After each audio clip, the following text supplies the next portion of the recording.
Oh wait, I forgot to put you on the starting soon screen as well. Let's see. Where's image slideshow?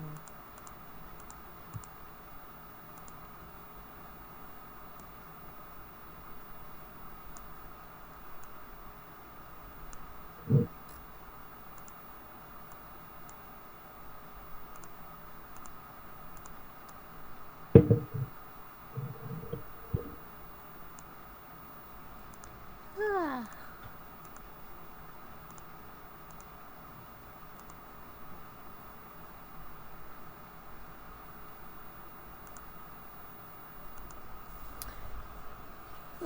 And we are now live on Twitch.tv.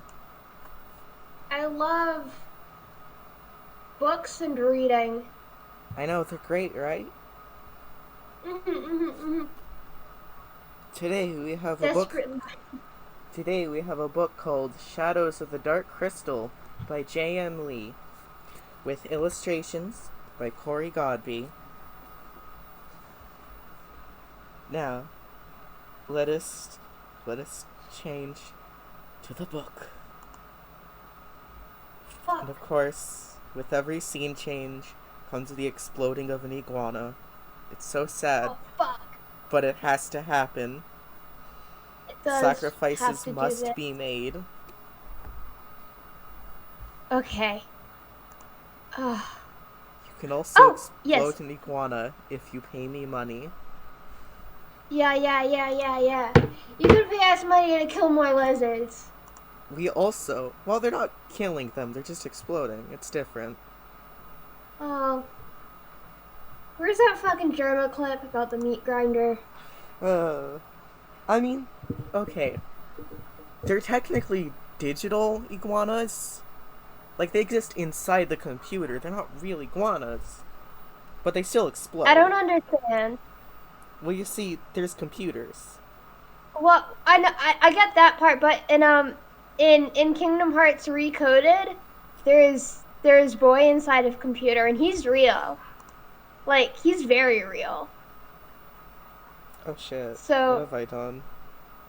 if iguana in the computer, iguana real?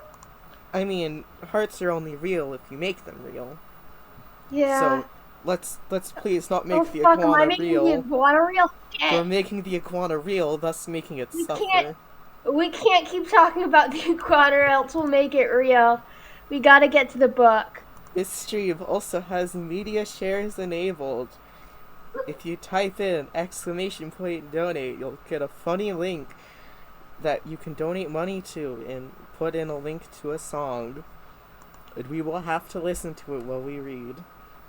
Yes. So now, Yes. let us begin with Shadows of the Dark Crystal.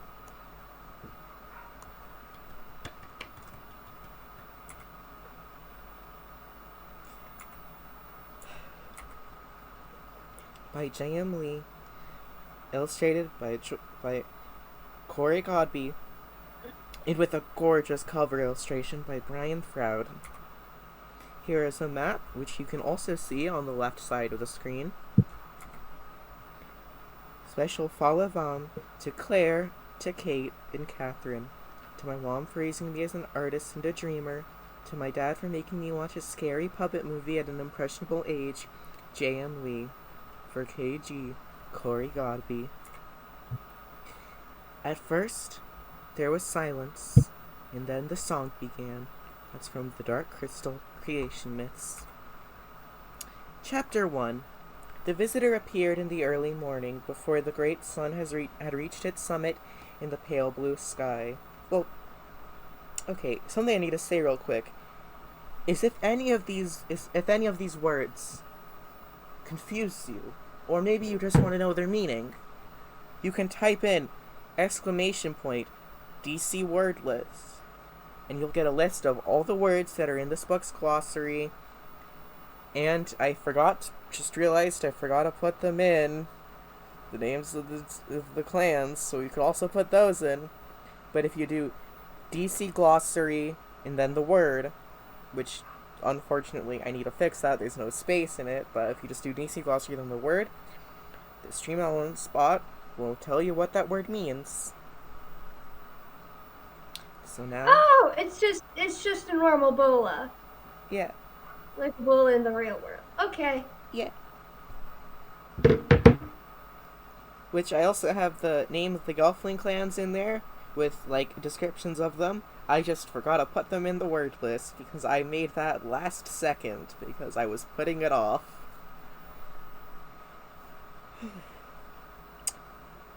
Nala watched from the cooler canopy of the great tangled ape-knot trees. At first she put her hand to her rock and rope bola, but paused when the visitor hesitated to shed her cloak, which was heavy with mud and algae. Hello, Ralph. Welcome to stream. Hello, Rolf. Which actually, where did I put my water? There it is. There's my water. Can't forget this, especially while reading. Do we want to do switching off? I read one paragraph, you read the other? Yep. Okay. reason. But paused when the visitor hesitated to shed her cloak, which was heavy with mud and algae. Beneath the hood, Naya saw a stern-faced gelfling woman with long silver hair. What was a Vapra doing so deep in the swamp of Sog? It was peculiar, maybe even suspicious, yet Naya felt no fearful quickening of her heart, and her hand dropped away from her bola. All around, the swamp of Sog stretched and yawned for morning, the drowning of buzzers and chirruping of climbers cricking in harmony with the great song of the world. Watching the visitor, Naya took a sour elfin fruit from her waist pouch and munched on it in thought. She must have come a long way, Naya murmured. Her companion, Nietzsche, coiled in her vine-like hair, gave only a quiet burble in response, burying his head further in her dreadlocks. As the visitor resumed her journey, Naya balanced the elfin fruit's smooth, knuckle-sized pit between two ridges of ape-knot bark. A quick flick of her fingers sent the pit tumbling down through the spirals and twists of the tree's bark, disappearing onto the depths of the gnarled trees. She then followed another flicker within the kaleidoscope of canopy shadows. The stranger spent the afternoon traveling toward the heart of the swamp. Once or twice, Naya thought about running ahead to alert her village, but she worried she might lose the visitor to quicksand or any number of hungry swamp creatures. An alternative would be to make herself known and offer help, but strangers were called strange for a reason. Confronting an outsider in the depth of the swamp might be just as dangerous to Naya as swamp creatures might be to the Vapra. What would have taken Naya a few hours on her own became an all-day trek. Just as the sky began to dim, the dense ape knots gave way to the circular clearing where the trees... I'm shaking you. Wait, were huge and ancient, lovingly maintained by Gelfling hands.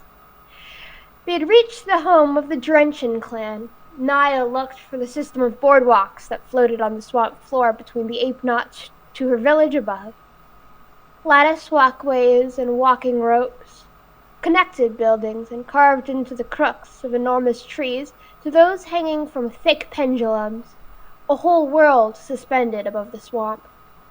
While the visitor, shining with sweat and bruises and buzzer bites, paused to catch her breath at the glen foot, Naya made haste toward the heart of the village.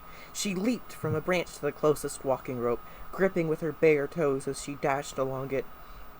At the center of the glen loomed Great Smurth, the oldest tree in the swamp, in which her family had lived for generations. Winding walkways circled its enormous trunk, studded by the circle-shaped entryways and windows decorated with lush flowers and thick, dangling vines. She took a flying leap, clearing half a dozen paces and landing with a calculated ka-thump on the outer landing balcony. The wingless landing made her sound like a boy, but it was unavoidable.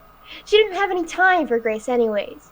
As she shouldered through the doorway, her footsteps echoed against the golden heartwood of the rounded hall within. Friendly faces met her on the way, but she had no time to return their greetings now.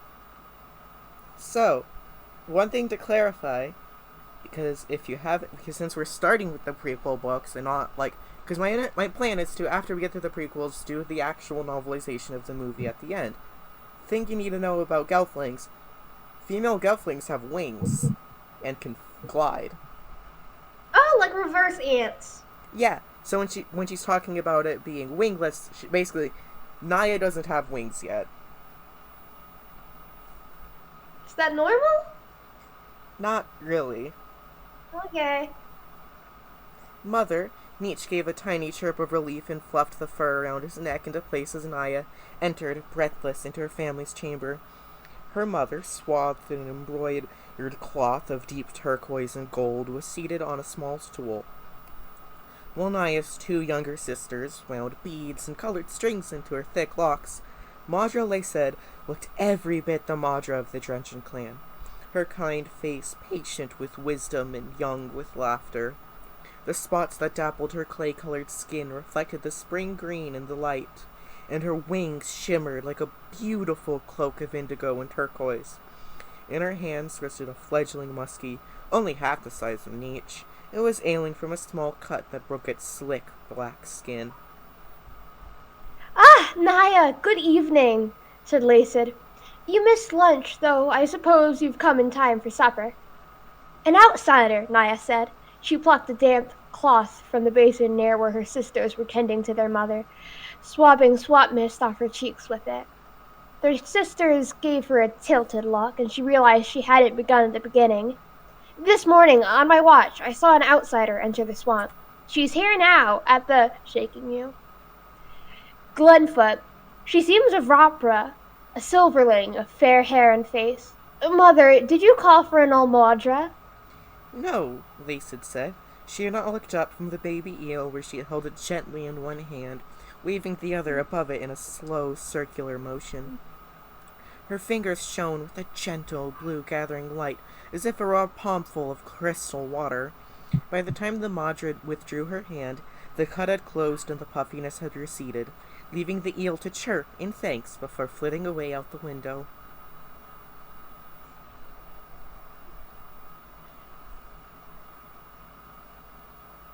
Sorry, I was looking up pictures of gelflings because I didn't know what their wings looked like. I have to figure out.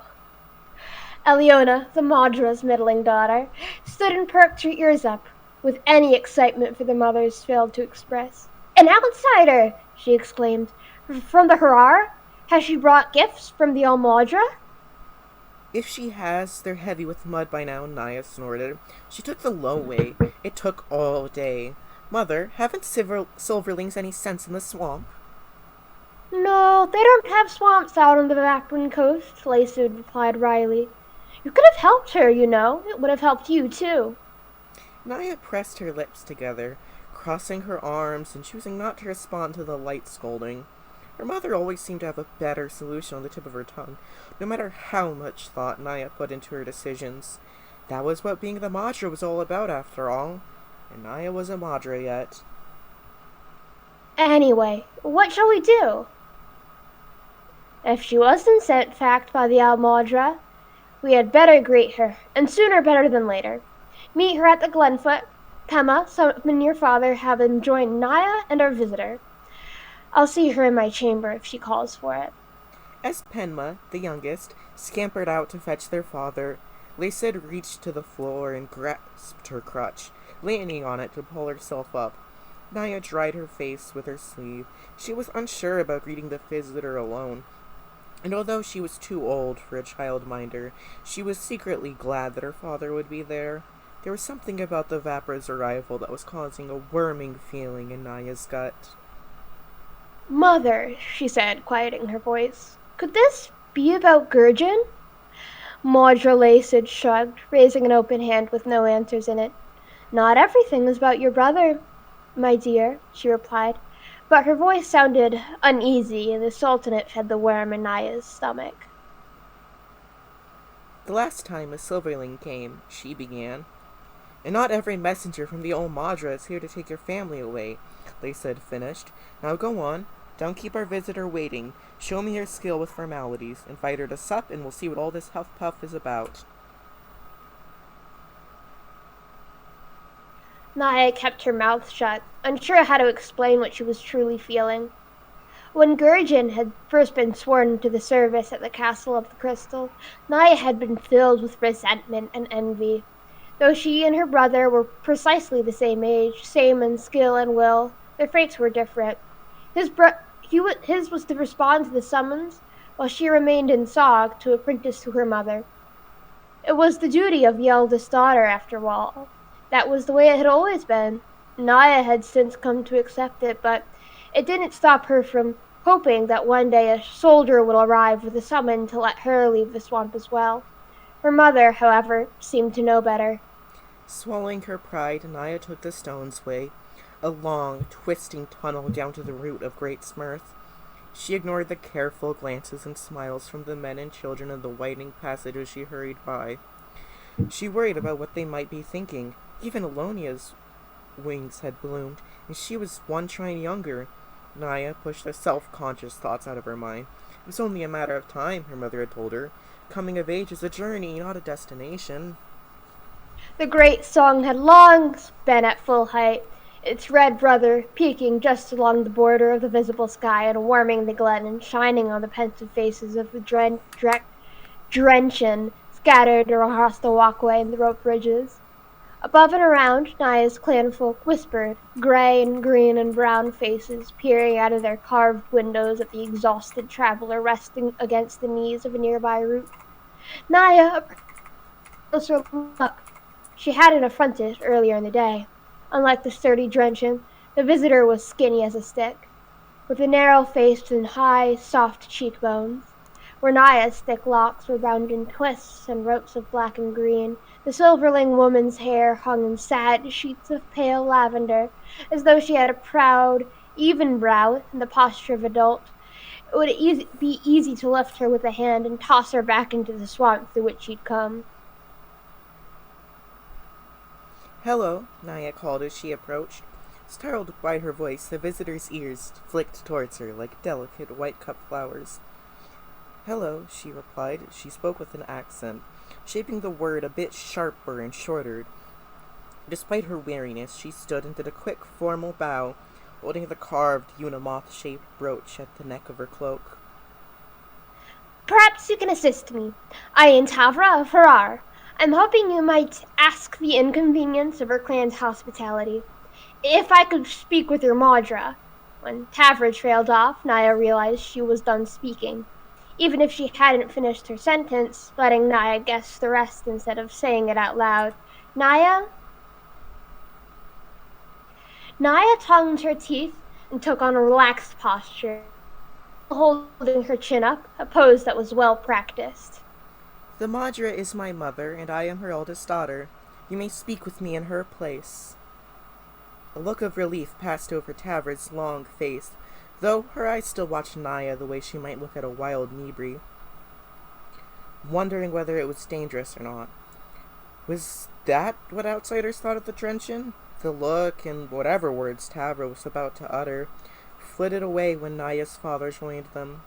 Belandri was stout and heavy, with the locks of his great beard wound with string and beads.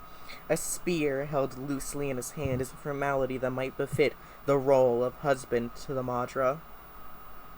"Hello there," Belandri said in his big voice. "Naya, I thought I asked you to clean your catches before bringing them to the supper table." Then he let out a big laugh, mostly at Tavra's expense, and Naya felt a little smile prick the corners of her mouth. "This Father? is Tavra." Oh. You go. Yeah, that's you. Oh, okay. "Father, this is Tavra," she said, "of Harar." Belangi raised one thick black brow. "Harar, eh?" He said. "Did the All-Madra send you? Or maybe you're one of her daughters. How many of them are now? No fewer than 64, I'm sure."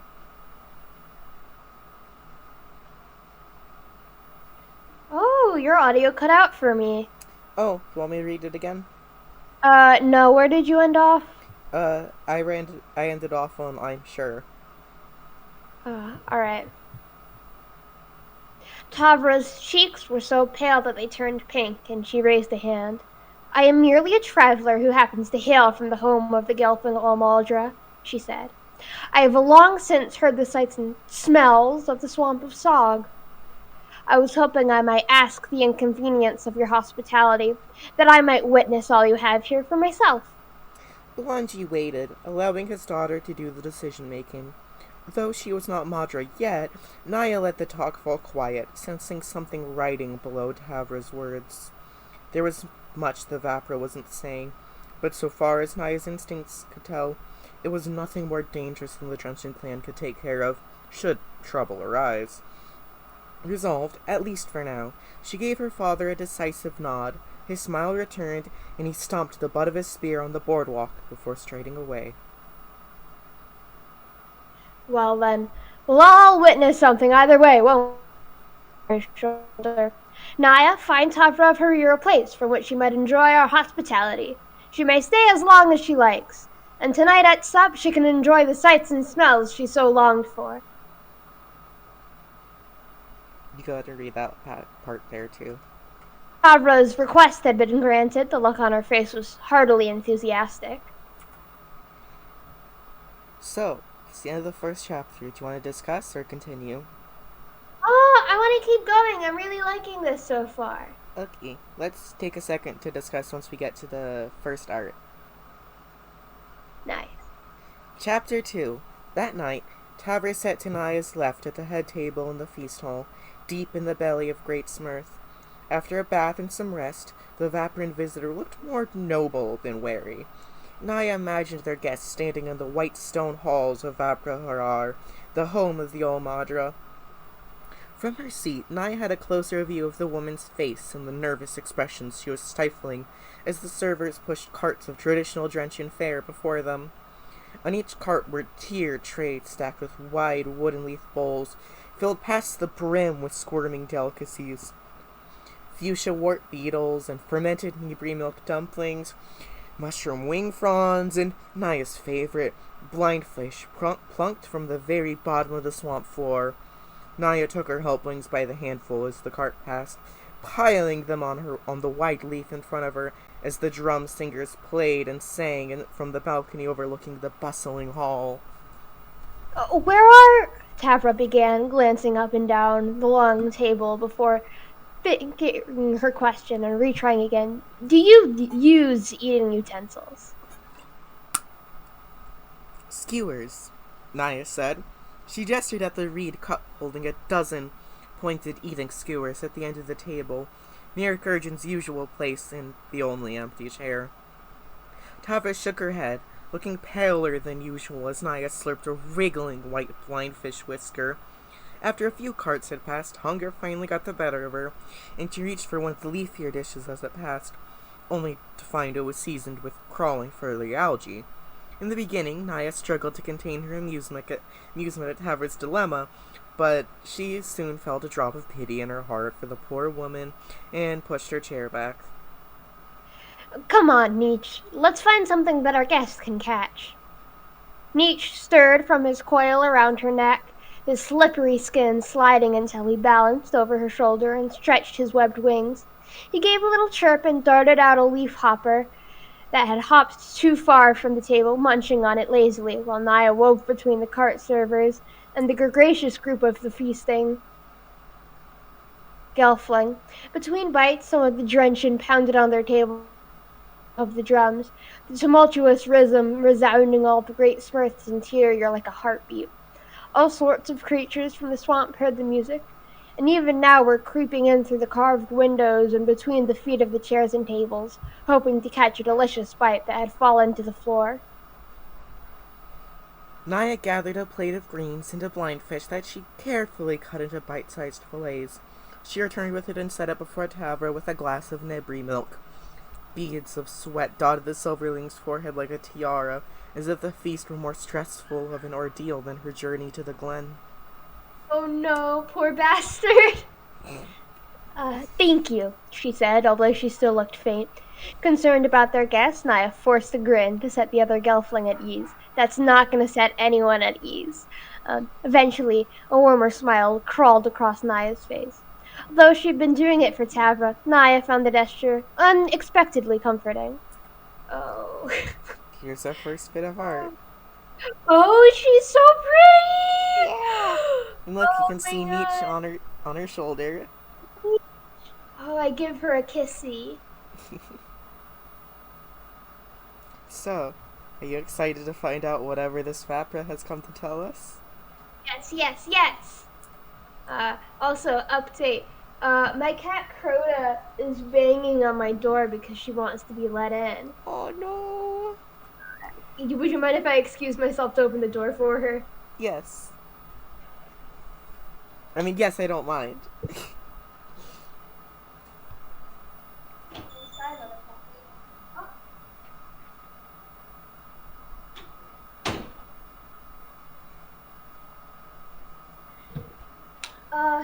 In a thrilling twist of events, it was Molly Dog and not one of the cats.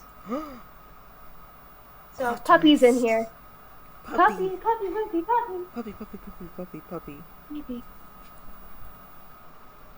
Sorry we don't have utensils, Maya said, taking her seat again. We believe that feeling your food is part of the experience. Smell, taste, sight, and touch.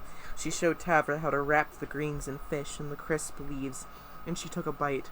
The wrapper's squinted eyes widened from apprehensive to surprised, and she remarked, after swallowing, "This is quite good." Naya laughed and took a bite of her own meal, rolling a tendril of leafy algae between her fingers before tasting its salty, musty flavor. She watched Tavra eat with rising enthusiasm and smiled to herself. From down the table, she saw her parents watching, and they were smiling too. "How do you like Sog, now that you're not waist-deep in it?" Madre Sid asked. "I've seen many places in my travels," Tavra replied after clearing most of her plate. "But this is certainly the place I would call most different from where I come from, near the ocean." "I can imagine," Balanji said with a chuckle. "I've never seen the ocean," Naya said. "There is a profound difference between the swamp and the sea. When you stand near the swamp, the water and the earth are one. At the ocean, you can stand on the earth where the water begins, and then it goes towards the horizon as far as the eye can see." Naya Oh, you go. Naya tried to imagine such a thing, but it was difficult. In Sog, there were always things to see nearby and far away in all directions. Even looking into the night sky, there were countless stars and the three glowing white faces of the sister moons. Imagining that any one thing might go on farther than she could see sounded boring, or maybe, she realized with a shiver, overwhelming. "Who is that around your neck?" Tavra asked. Naya looked down at Nietzsche, who was lazily looped across her shoulders like a scarf. His name is Nietzsche. Muskies are trained for hunting. Your target, you never know where it'll fall. Losing your quar or your bola is a big waste." She scratched Nietzsche under the chin, and he let out a content purr. "He's just a baby now, but he'll get bigger and get to be bigger as he gets older. My mother's eel was nearly big enough for both me and my brother to ride on when we were young." Tavra reached out to pet Nietzsche, but he puffed out the fur and quills near his head and spread his wings to look bigger. Tavra jerked her hand back in apologies. Naya shushed him, smoothing down his spines. "You bother," Tavra said out loud, although it was quiet enough that she might have been talking to herself. She tilted her head towards the empty chair, past the scrabbling of... Okay, now the cat's at the door. "I'm not letting you in, motherfucker. You had your chance." Naya's sister's hands as they reached for the passing trays of dumplings. Good... Gurjin. Gurjin. Naya nodded. "He is sworn to service at the Castle of the Crystal," she said, though mention of him formed an uncomfortable bubble of silence around them amid the drumming and clamoring and feasting. "Too trying to go he used to visit, but it's quite a journey between here and the castle. I suppose with how magnificent and grand everything is there with the lords and all. Visiting back in the swamp doesn't get his gills in a giggle." Naya tried to sound proud of her brother. As she should, but it came out flat. When Gurjin had last made time to visit, all he had done was talk about the castle and the world beyond Sog. It was always about him and the elaborate celebrations and the visitors from all corners of Thra. As much as Naya loved blindfish, Gurjin had once said the Lord's feasts were second to none, not even those of the Drenchen. She longed to see the banquet hall he'd described, with its tall, vaulted ceiling encrusted with jewels and shining metals, to taste the rich broths and sweet cakes and crawlies piled high in the opulent mounds, dozens of cloth tables. Was he feasting at one now, while she was here in Sog, spending every day wandering the same old swamp and suffering her mother's strict Maudra training? Probably. "Sibling rivalry can be difficult," Tavra said. She was trying to be consoling after Naya's rigid tone, but her attempt only brought an outburst from Naya's mouth. What did this traveler know about rivalry? "Rivalry! Ha! Gurjin and I have the same skills, the same interests, we're even exactly the same age, twins. But I'm the eldest daughter, so I have to become Maudra, and he was sworn to the castle. If it hadn't been so, we could have both gone." Tavra shut her mouth with an audible click, held her breath, and then uttered a quiet, "Oh." And that was the last either of them spoke of it. Naya let the old soreness fade before brushing it aside completely. Something barreled into them from behind. Naya let out an oomph as she stumbled onto Tavra, knocking both of them out of their seats and onto the ground. Oh my god, oh my god, oh my god! Mm-hmm. Are they doing the thing where they fall on top of each other and almost Uh-huh. kiss? Uh-huh. Oh my god, Katie, I'm shaking you. Katie, I'm grabbing you by the sweater and I'm shaping you. This is a Yuri. Yeah, it is. This means reading a Yuri. Hell yes! You thought it was a fantasy adventure book, but I no. did! God, the elves are kissing! Yeah. Naya leaped to her feet, shouting after the two roughhousing drenching boys as they darted from behind to upon the table, upsetting the wicker platters and bowls and drinking pods before racing through the hall, laughing the whole. Oh. Sorry, Naya exclaimed. She stooped and offered her hand to Tavra, who was laying on her back, the breast of her recently cleaned robes now soiled with the food that had previously been contained by her plate. Tavra reached for Naya's hand, and when they touched, Naya gasped at the sudden images rushing before her mind's eye. A beautiful Vapran gelfling with a gleaming circlet, bedecked in flowering silver robes, her white hair braided and coiled in intricate swirls and knots. Her otherwise gentle face held a hint of hardness, the burden of guiding the Gelfling people. A voice rang in her mind's ears, the voice of Marin, the Gelvling Aldmaldra. Find Ryan, find Gurjin. It's Her Rian. brothers. I figured, but I Yeah. opened my mouth and Yeah. Ryan is what came out, unfortunately. Her brother's name brought forth memories that slipped into the dream fast before she could stop them. Saying goodbye to Gurjin the day he left with the other soldiers, the fights with her mother when she denied permission to go along as well, and the day Naya gave up, hiding her anger in a little black ball, accepting her duties to become Madra, and learning about Vilayaya history had several disputes among the people of their clan. The old Madra's voice surfaced from Tavra's memories again, this time harder and more harsh. Find them. Find any of their allies. The command dissolved into air when Naya finally pulled her hand back, letting Tavra fall to the floor. When the touch was broken, the visions ended. I'm sorry, Naya said. I didn't mean to hear. Focusing on restraining her mind, she reached. When Tavra grasped her palm this time, there was no dream fast, no sharing of memories. With warm cheeks, Naya helped Tavra douse her ruined garment with some water. Tavra said nothing of the whole time, though Naya was sure she was thinking about what happened. Inadvertent dream fasting was an intrusion of privacy, and certainly nothing a gelfling of Naya's age should be able to control. So, they are definitely doing the trope of they fall on each other and almost kiss. Holy shit. But instead of kissing, they mind meld. Yeah. Great. Which, yeah, that is something that usually does have a romantic context when Yeah. especially when it's specifically sharing memories that are happy or important to you.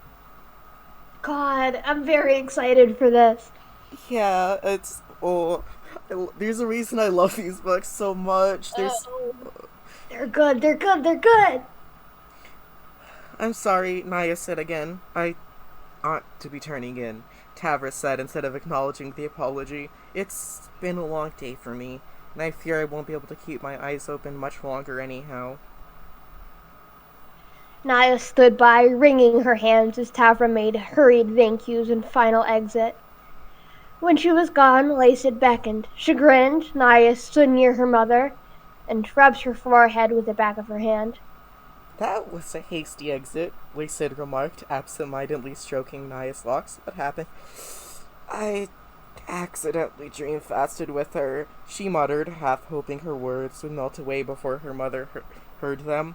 She gently pushed her mother's hands from her locks, wanting anything but to feel like a child just then. I'm so embarrassed.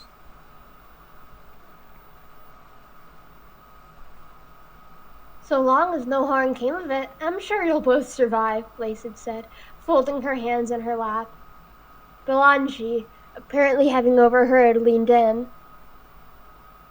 Did you see anything important? He asked. Naya thought at first he was teasing, but his eyes weren't smiling at all. She had already been trying to forget the private memories she'd seen in Tavra's mind, but when her father asked, The image of the beautiful Gelfling Almadra came to mind too easily, as did the ominous words. Find Rion. Find Gurjin. Who was... Oh, wait. You take it. Find Rion. Find Gurjin. Who was Rion, and what did he have to do with Naya's brother? And more importantly, what did Tavra want with either of them? Naya told what she'd seen, and after her telling, Belangi and Lace had leaned away, looking to each other and exchanging the silent conversation they sometimes had, the kind that required neither words nor dream fasting. They nodded together in agreement.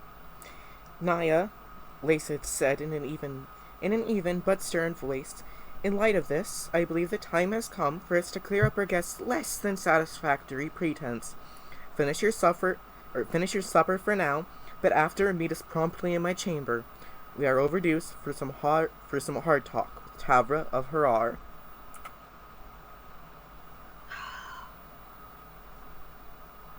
Oh. Naya did as her mother suggested, though enjoying the rest of her supper was difficult when her gut was tying itself in knots, anticipating the confrontation planned for later. It was a relief when the cart stopped coming out of the kitchen of the clan folk left for the evening, saying their post-meal thanks and prayers with a slap of hands over their heads and a deep bow before ambling away to their dwellings within Great Smurth and the surrounding ape knots.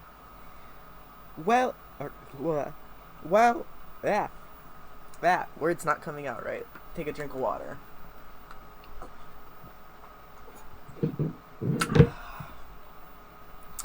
While Ilona went to give thanks to the night's musicians and servers, Naya helped clear the head table and stack dishes to the wicker candles hanging off the balconies near the kitchen. When the nightly rain came, the dishes would be washed clean. Any scrapes or sauce leavings brought to the swamp floor, a midnight snack for the creatures dwelling there. After her chores were done, Naya climbed the rope walkways to the upper arms of Smurth, headed down a twisting hall left and right, and entered the tunnel entrance to her mother's chamber, the greatest in Great Smurth, near the very center of the tree. It would have been dark within, so deep inside Smurth and so late at night, but the rounded walls of the circular chamber were lined with glowing cave moss that gave the room a gentle blue-green glow. Tapestries strung with beads, feathers, scales, and carved ivory decorated the otherwise bare walls, painted and dyed with protective figures and incantations. In some places, mostly over the doorway and her mother's medicine box, wooden talismans dangled, engraving with etchings done long ago from when a dream etcher had been Madra of their clan. The words were dark, as if burned, and rich black and red that had not faded no matter the time that had passed. Dream etching was a rare skill indeed, and the talismans were held in particularly high regard. Overhead, a single wide chute was bored through the wood to the outside. When the blue moon, the largest of the sisters, was full and passed directly over the tunnel, it marked the beginning of a new unum. So, pretty much what dream etching is using magic to embed memories into a book. Oh! So that way they last forever. Oh, that's really fucking cool. And it's a very rare thing for people to be able to do because it requires a lot of, energy. I'm nodding. And is the equivalent of a month. Yep. Yeah. Because Nice. Yeah. Well, actually, I don't remember. Is it unum? I mean, it sounds like a measure of time based on cycles of the moon, which they have three month. of. Well, the thing is, they have 3 moons. Oh. Because they have 3 moons and 3 suns. Yep, it says, Unum, the time for Thrall's largest moon to circle Thrall once, roughly equivalent to an Earth month. Yep, that's what I thought. Nice. And when they talk about an Unamoth, which is the animal that represents the Vapra, it's a moth that pretty much sheds its skin once every Unum. So once a month they shed their skin. Oh, nice. Like a snake. Yep. Nice. Yep. I had Wait, oh yeah, we already read that. It's taking a second till soda. What was I gonna say? Yeah. I forgot. Sody. Madre Laysid was reclining in a hammock chair, swinging herself gently with her single foot, while her husband filled and lit a pipe made of hollowed nebri tusk, sighted on a floor cushion. Elfweed. What? Elfweed. Yeah, elfweed. Oh yeah. Seated on a floor cushion, back straight, was Tavra, hands formally resting on her pointed knees while she suffered the inescapable gaze of the drenching wise woman. Naya kept quiet on careful feet, circling the room to sit on a stool near her mother's hammock. The atmosphere of the room was tense, though Naya was grateful to be on her mother's side. She had many times been the subject of such a stare, and she did not envy Tavra one bit. Now that we're all here, Lacid began, Tavra of Rar, although we offered our hearth and home to you, it seems now more than you've said. My apologies, Madra. Lacid cut her short with a swift hand wave. I could go on and draw it out from you, and the soft speak the Alla Madra, and all you silver folk from the north prefer, but here in Sog we drunge and have little time for it. Lacid's voice grew powerfully serious. Tell us why you're here, and in particular, what it has to do with my son Gurjin. Naya expected Tavra's voice to go reedy as it had during the banquet. Instead, though, the woman drew a calm breath, closed her eyes, and exhaled before meeting Lacid's gaze with a steady, practiced eye.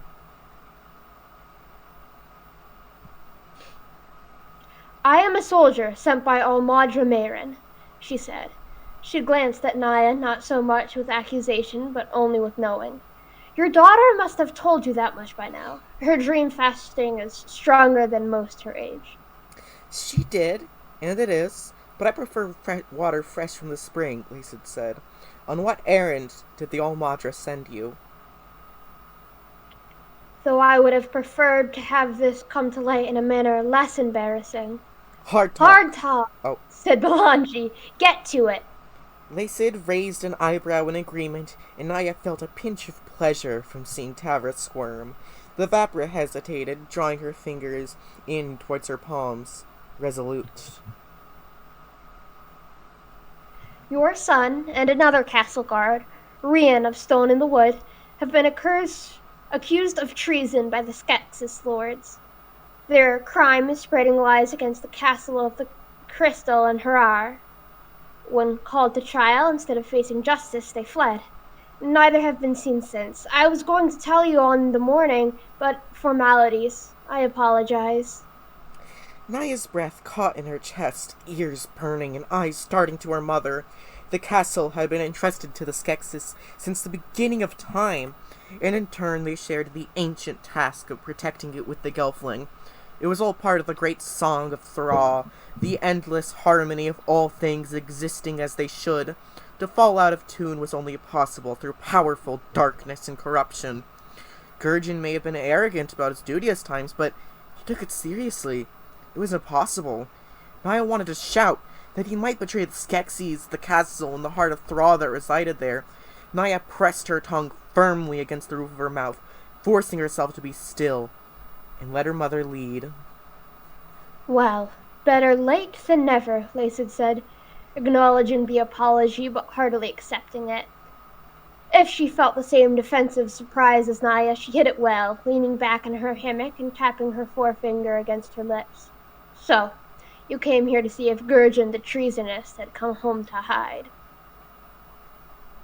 Tavra sighed, dipping her chin in a grave nod. Yes, not even the lords Skeklak and Skekok have seen him, and they have been taking the census these past unum. Counted every Gelfling south of the Black River, and no sign. Rian and Gurjin have fled like snow in summer. If I do not find them, I am under orders to bring back one each of their closest kin to stand trial on their behalf. Should neither appear in Harar within one unum to take responsibility for their actions, a notice will be released for their death. Death? Naya looked between her parents again. Neither seemed anything but stoic, so she put on the same face. But still, the news was harsh, and the timeline harsher. It took almost a full unum nearly to send word to the Almadra by the fleetest messenger of Swoothlu. How were they to find a missing someone and make it to trial in the same time? Then it's not to stand on trial in Gertrude's stead, it's to stand as ransom, Belangi said. Say it like it is. Within one turn of the sisters, that's all? Then what happens to his kin should Gurgen not appear? His kin will be held as witness. Should they choose to incriminate Gurgen at his trial, his warrant will only be quickened. Should they choose to defend him, the lords will have final say in the matter. It won't come to that, Lycid dismissed. My son is not a traitor. Once he finds the Almadras holding his kin hostage, he will arrive on trial and shortly disprove whatever treason he's accused of.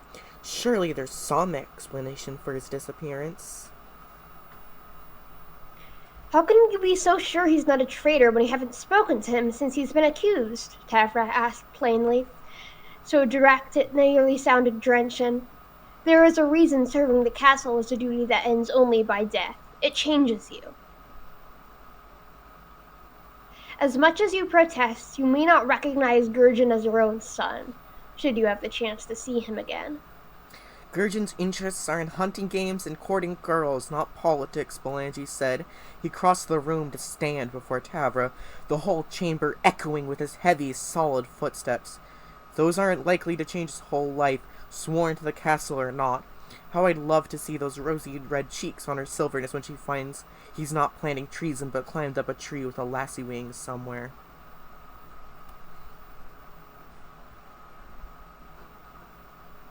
Then I wish that were the case, Tavra said, a soft huff of disdain escaping her lips.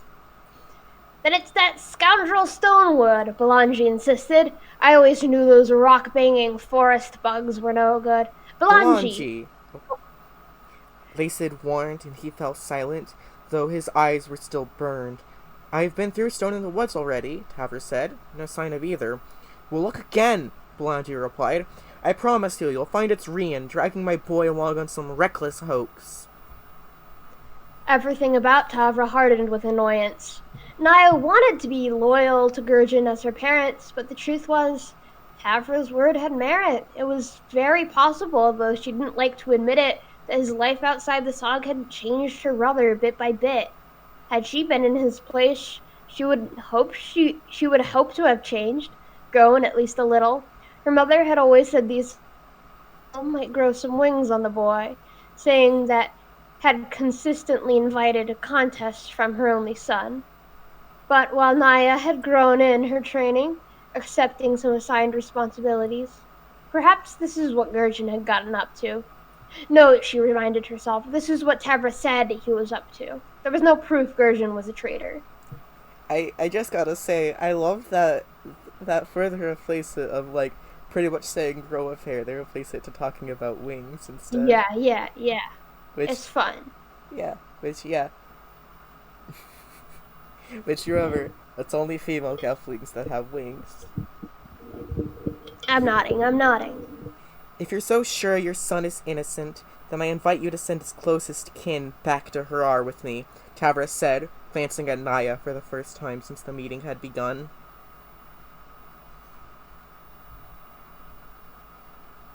I will, Belangi declared. If it'll end your investigation where it stands, it would be worth the trip. Tavra's cheeks colored, and she pinched her lips once. Clearly, she hadn't meant Belangi. Surely, you're needed here in the Glen, she said. Gurgen's sister. Is still in training. I'll go with you, Silverling. We'll see how sure the court of Harara is about Gurgen once a Drenchen steps foot in with some real hard talk. We'll leave tomorrow. Her father was so determined. He looked ready to grab his spear and leave for the home of the Gelfling Almadra that very instant. Every hair on his body quivering with indignation. Lycid, though, didn't stop him. At least, not yet. She was still tapping her finger against her lips, deep in thought as she considered Tavra's face. Naya had to admit the silver-haired soldier from Harar didn't have a flicker of doubt in her eyes. Whether or not it was the truth, she certainly believed what she had claimed, even if Belangi's rantings could not shake her. Yes, in fact, Lacid said finally. Yes, Belangi, on the morn you'll go to Harar and meet with the Almadra herself. We'll straighten this out in a civilized way.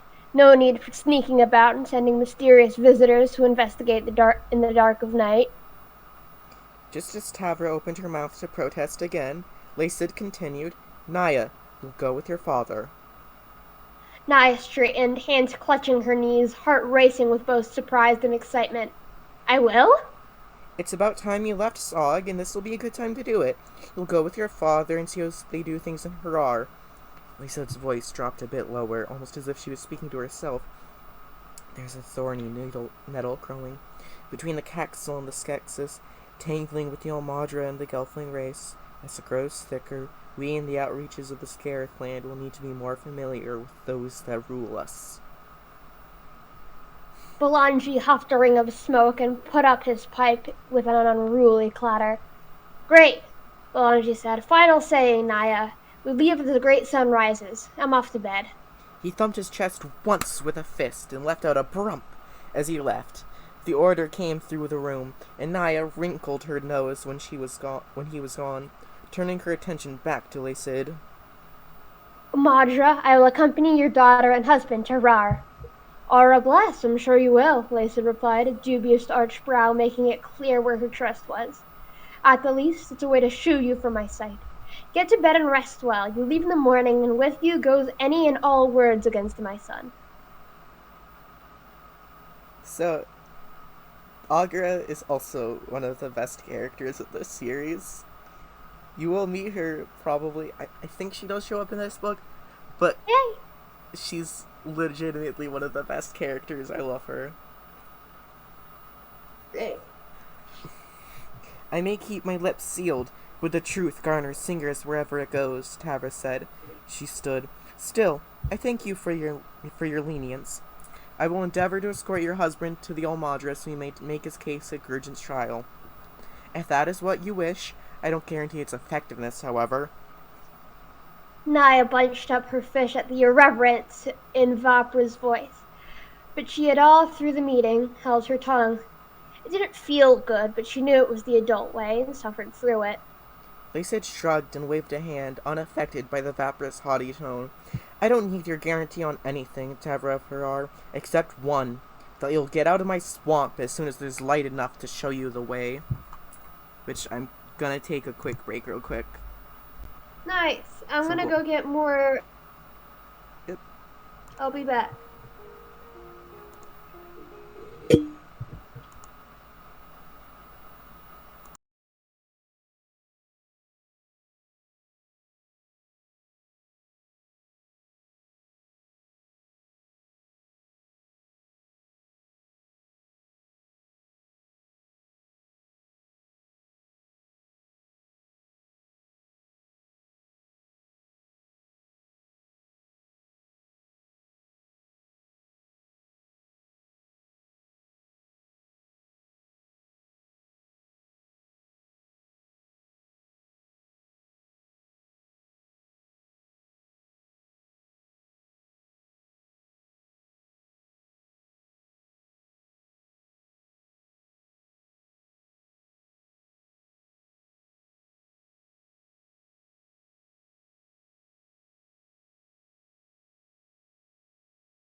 back. Okay. You ready to continue, or do you still want to take a second? Let's continue.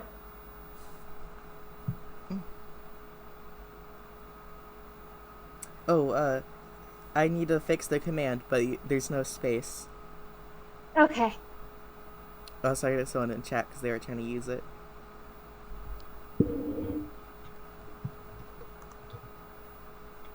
We have once again exploded an iguana, so we return.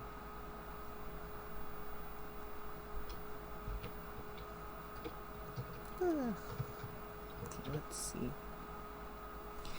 Naya awoke, or Chapter 4. Naya awoke early the next morning.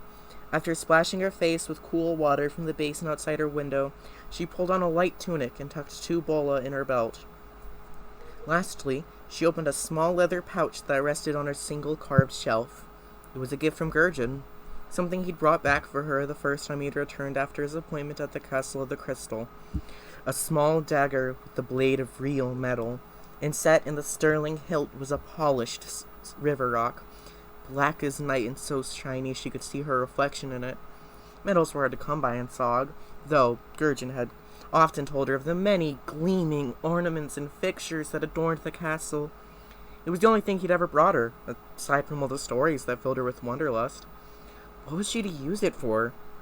Hunting in the swamp was long-distance stuff with no place for knives, but Naya had kept it anyway, as a reminder of her brother and their shared, if separate, responsibilities. She tried not to let bitterness cloud her memories. It was still left to be seen what had become of him, and for all she knew, he could be in danger. He hadn't wasted the freedom she'd never had the opportunity to receive. Repeating this to herself, she tucked the dagger in her belt. Naya smoothed Nietzsche's quills and said a quiet goodbye to her chamber before ducking out the window and skipping along the walking ropes to the edge of the glen. There she waited for her father and Tavra with anxious, excited flutterings in her stomach. Would she get to stand before the old Madra and hurrah while her father made his case? Would they meet Gurgen somewhere along the way and have the chance to prove Tavra wrong before they even reached the house of the Gelfling old Madra? Would she see the wide, endless ocean? It didn't seem Tavra had slept much. Dark shadows wallowed under her eyes when she appeared. Her ears had drooped to the side, and her hair was tied in a loose braid that was fraying and frizzing in the humidity of the swamp. She'd shed most of the cloaks and cloths she'd worn in her inbound trek, and now only wore a tunic embroidered with glass beads and thread with an open black back so her silvery gossamer wings had room to move. At her hip was a sheathed, short, slim sword. Balanji, at Tavra's shoulder, was in his ranging gear, light armor made of tanned Nibri hide and sun-hardened pieces of ape-knot bark.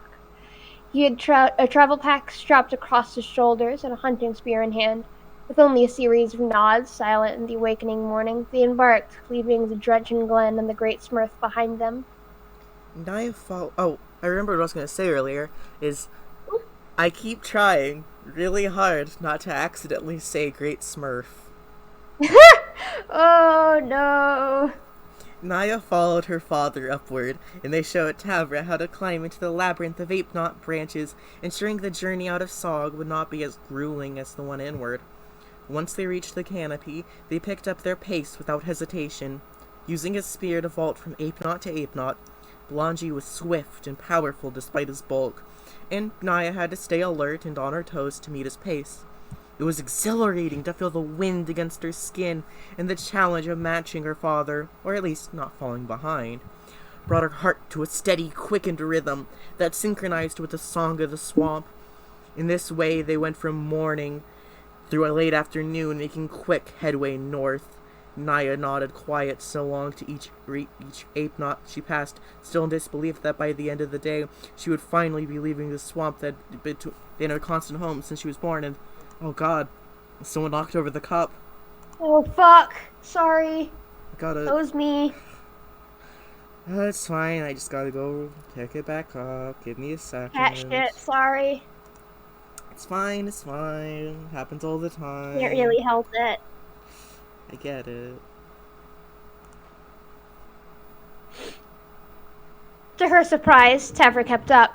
Without the weight of her cloak, free of the quagmire that had sucked at her boots for miles, the silverling was fleet as a bog flyer. I could only imagine how quick she might be in an open field, or maybe atop a long-legged landstrider. Tavra's wings stayed folded tightly at her back until just the right moment, then whish! Out they'd stretch, catching the atmosphere and launching her into the air, where she'd glide, darting upward to land on another branch and resuming her pace on foot.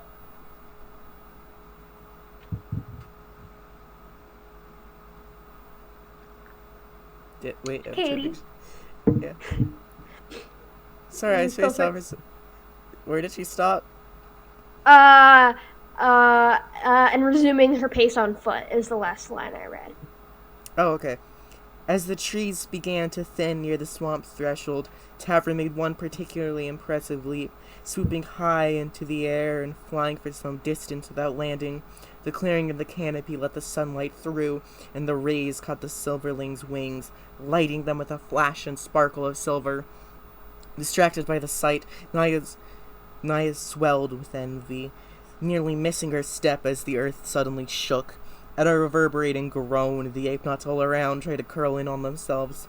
The younger trees below successfully balled into knotted fists, while the older trees, armored in centuries of hardened bark, only shuddered, creaked, and cracked.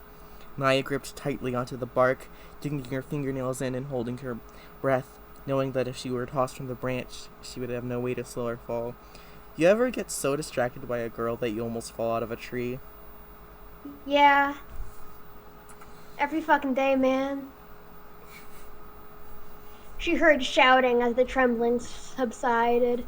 They had made it to the tall pass, the great division of ape knots that marked the border between drenching territory and the outer swamp that would eventually give way to grasslands beyond. As soon as she was able to do so without fear of losing her balance, Naya leaped to her feet and looked for her father and Tavra. They'd been knocked down, nearly to the swamp floor, but they were safe. Safe, till a monstrous form erupted from the murky depths. Naya pressed her hands over her ears as the deafening roars, mud, and swamp slime flew in every direction, sludge falling away in a landslide off the monster that had emerged. It looked like a Nebri, round with tusks and dark inky eyes on either side of its bulbous head. This creature, though, was 10 times larger and as black as midnight. It loomed up into the canopy with its flippers held wide like enormous thick wings. Its eyes crackled with a violet light, and the swamp around it shrank away. Even Naya could feel the energy emanating from it. Confused, afraid, angry. As Naya drew one of her bola, the mysterious Nebri lunged at her father and Tavra. Though the two leaped away, the sheer bulk of the monster broke through the limbs of the ape-knots as if they were twigs. The Nebri crashed to the swamp floor with a thunderous boom, and Tavra alit on a nearby root, drawing her sword. Belangi braced himself, planting his heels and holding a stone-tipped spear at the monster's nearest eye. The Nebri wailed, pulling itself up and baring its tusks, each of which was easily twice the size of Naya's father. Belangi stiffened his back and followed the beast with the head of his spear. Here's our second piece of art. Oh! I know, That's right? really cool looking. I know. Look, you can and then see there's. Oh man. Mom, barking at. Shut up, dog. It's Tavra. Tavra looks cool. Yeah. What's driven you to such rage, Nebri? He shouted. It's going to attack, Tavra warned. Her eyes started up and she cut the air with her hand, signaling for Naya to run. But Naya clenched her hand around the hand rope of her bola, legs immobile with fear and dread, not for herself but for her father. The Nebri reared, preparing to attack again. If it did, even as quick as Belangi might be, there was no way to escape the large bulk of the creature. Without swinging, Naya swung the counterweights of her bola and let it fly, striking the Nebri in one of its globular eyes. The rock and rope harmlessly bounced away, but she had the thing's attention. Naya, no! Tavra shouted. You'll only make it angrier. Just get out of here. And let it kill my father? Not likely. Naya stood and darted out along the branch. The wild Nebri from Belangi and lurched towards her. Over here, she called to it. Come on, you big lug. Naya, be careful, her father warned as he backed away. Out of the Nebri's shadow from her higher vantage, Naya doubted the beast could strike her. If she could lead it away from Tavra and her father, they could ascend back into the safety of the canopy and escape. She let her second bola loose and struck the monster in the face, eliciting a howling squeal. It rose, taller than she thought possible, fixing her with empty eyes that sparked with a crackle of vicious purple light. Tavra saw it too, and asked in a shaken voice, "What's wrong with its eyes?" Naya stared into the creature's deep orbs, sensing pain and seeing only black and flashes of violet, as if the Nebri had looked upon something so bright and terrible that the image had burned all else from its mind. Naya, out of the way! Her father's warning came too late. The Nebri swung its head at Naya's tree, and its tusk shattered it on impact, hurtling like a boulder and ripping through the swamp. Even old and solid as it was, the tree splintered with a deafening crack that sent hundreds of birds flying into the sky. As the top part of the tree leaned, Naya scrambled for a foothold amongst the tangled branches and overgrowth. As she reached the end of the bow, she knew she would not be able to reach the next one. Still, she leaped, knowing no other option. The leaves from the outstretched branch opposite brushed through her fingers, and then she was falling, fast through the shadow of the dark Nebri. She hit the surface of the murky lake, and the shock immobilized her as she sank. Like the others of her clan, she had no fear of drowning. The gills in the sides of her neck opened, and she breathed in a deep gasp of water.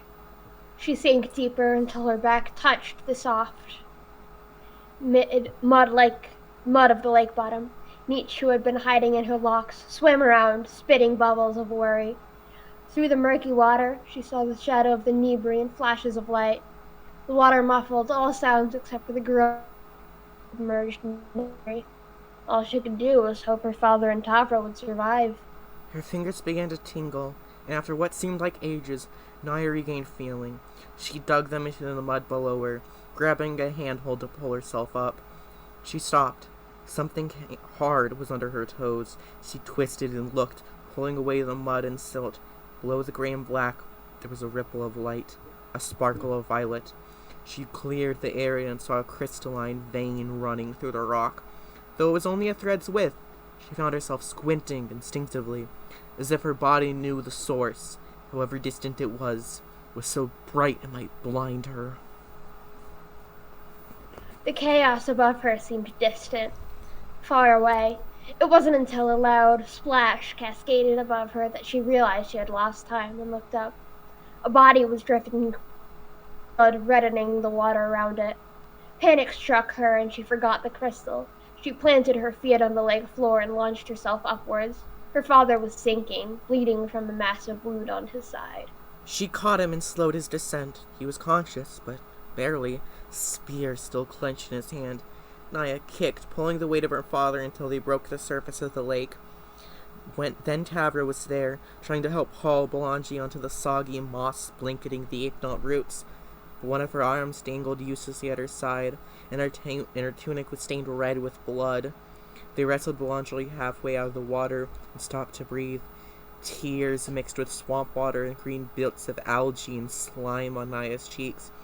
It was quiet. She thought for a moment that the Nebri had fled, but then Tavra whispered, "Naya, run!" Her mind cleared, and Naya became aware of the heavy shadow being cast upon them. Looming overhead was the Nebri, still trembling in rage, so close Naya could see the hairs protruding from its thick, mottled hide. Froth flew from its muzzle and tusk as it sighted her. Bearing the bulk of her father's weight, there was no way she could escape. Tavra's words echoed in her mind, but she couldn't run. Her feet were useless, immobile as rocks growing from her ankles. The Nebri let out a deafening wail, and instead of fear, for an instant, Naya felt the agony in the creature's cry. It resonated within her so suddenly that it brought a tear to her eye.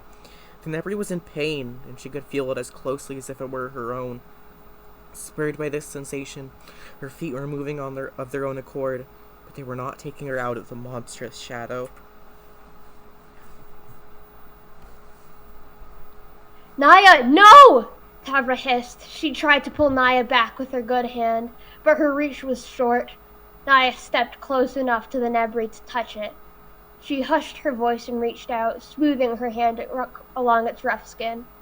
The Nebri didn't move, still facing the sky, gazing with unseeing eyes. The low, constant groan emanating from its belly seemed to come from beyond the Nebri, as if the swamp itself were writhing and aching.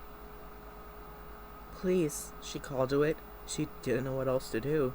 She poured her honesty into her words, wishing, hoping, praying that it would reach the Nebri. Please, I don't know what plagues you. We mean you no harm.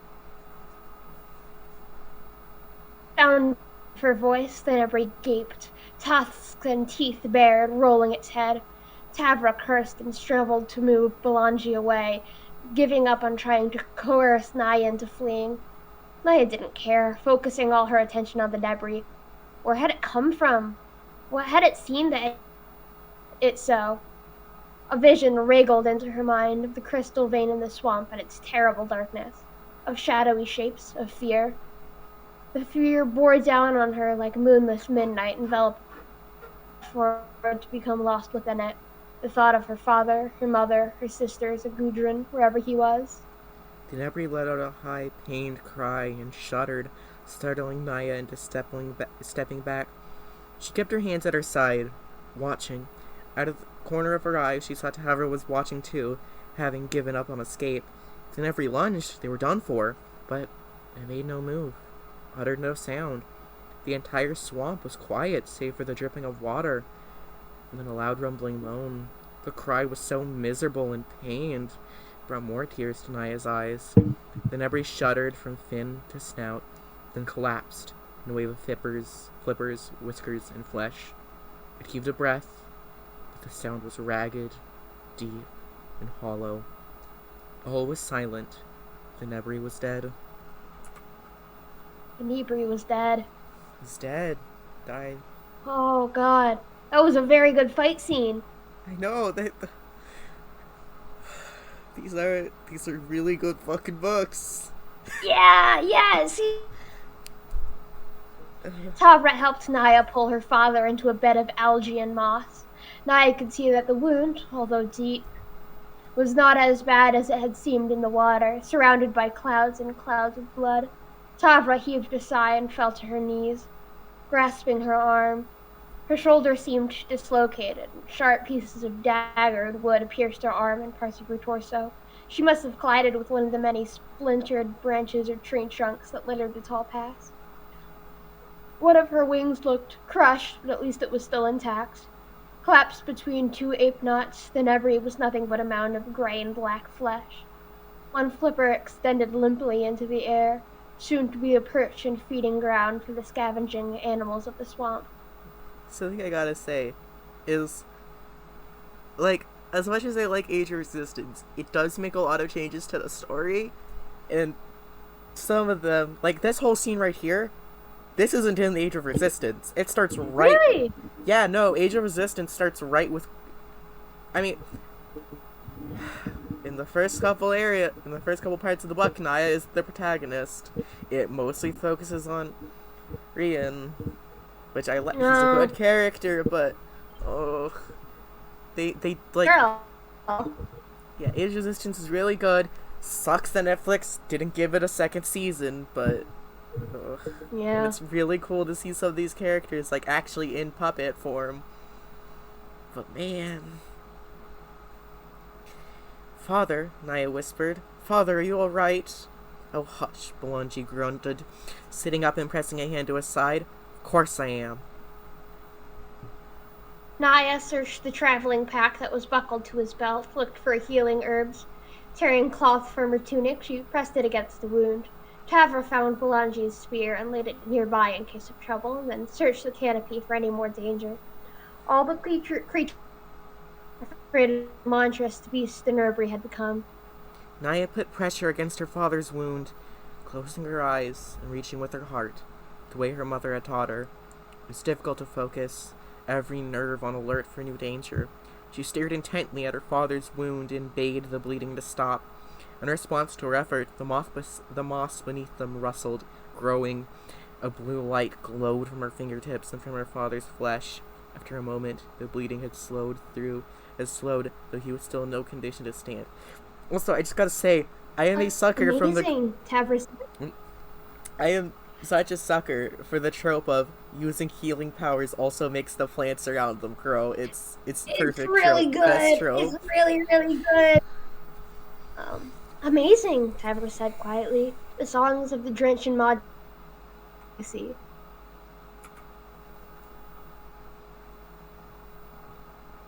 If she were here, she would be much better. Naya. She tried to push away the guilt, felt at not being able to do more. I've only just started learning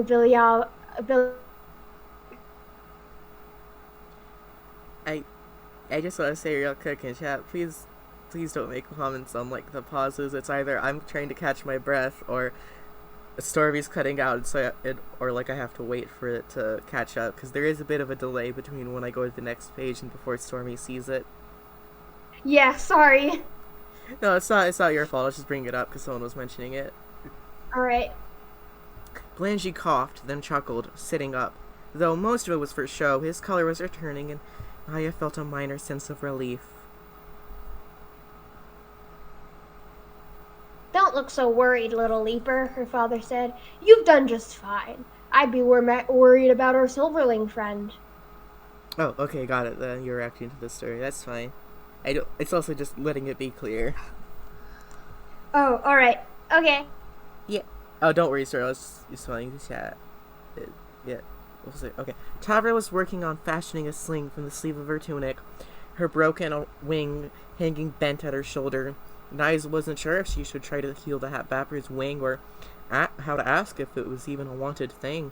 Before she could bring it up, Tavra reached back and with a swift jerk and hiss of pain set her wing in place. She wouldn't fly anytime soon, but the brick would heal. She winced as she approached them, but kept any complaining to herself. Naya's healing is strong, but your wound is still very bad, she said to Belangi, matter-of-factly, her coldness almost certainly masking her pain. To hide her concern for Naya's sake. He needs to go back to the glen, and quickly. We'll have to postpone the journey to Harar. If your mother can lose her leg, I can be scratched by a simple Nebri, he said.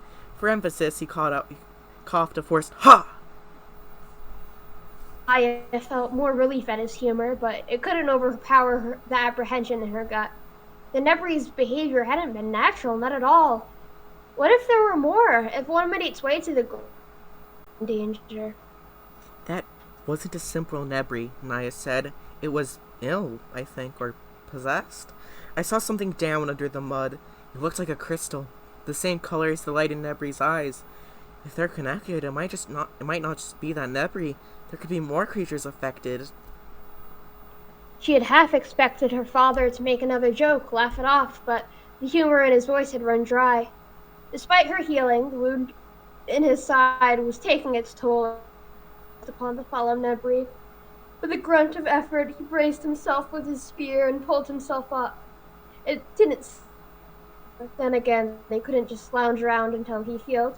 Tavra was right. They needed to get back to Spurth, where their medicine makers could tend to their wounds, where Madra Lacid could exercise more of her experience healing Vilyaya.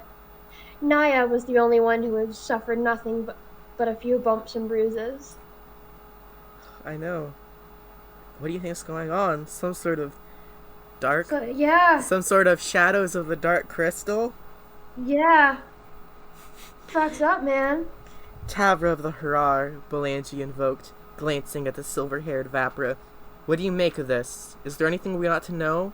Perhaps something more you haven't told us? Not a thing, Tavra replied. For once, her voice was steady, and her cheeks didn't flush with... She was telling the truth. Though, if Naya's saying is true, she saw a crystal light within the earth. It was no mere illness that drove that Nebri into a rage. The veins which pulse from the heart of Thra stretch even to the furthest reaches. Something is amiss. Naya didn't know exactly what Tavra meant, though she did agree that something was amiss. If something had hurt Thra, injured it, put poison in its veins. Had the Nebri been poisoned too? Belangi jostled himself back together again, beard locks shaking with droplets of swamp water. He shrugged out his traveling pack, waterproof as all dredging commodities were, and put it across Naya's shoulder. She suddenly realized what he was about to ask of her. Tavra noticed too, and reached out as if to stop it. You can't possibly be thinking of sending her to Harara. She's barely more than a child. Naya resented the implication. She could take care of herself just fine, and she was certainly more than a child, even if her wings had not yet bloomed. But there was more important things to deal with now than arguing with the Vapra. She took her father's pack, but only because she was uninjured and could bear it more easily than either of the two adults. Father, no, she said. I'll help you back to the Glen. When you're both healed, we can go to Harar together. The Almadra will have to wait. She tried to take his arm across her shoulder and turned them back towards the Great Smurf, but Belangi would not go.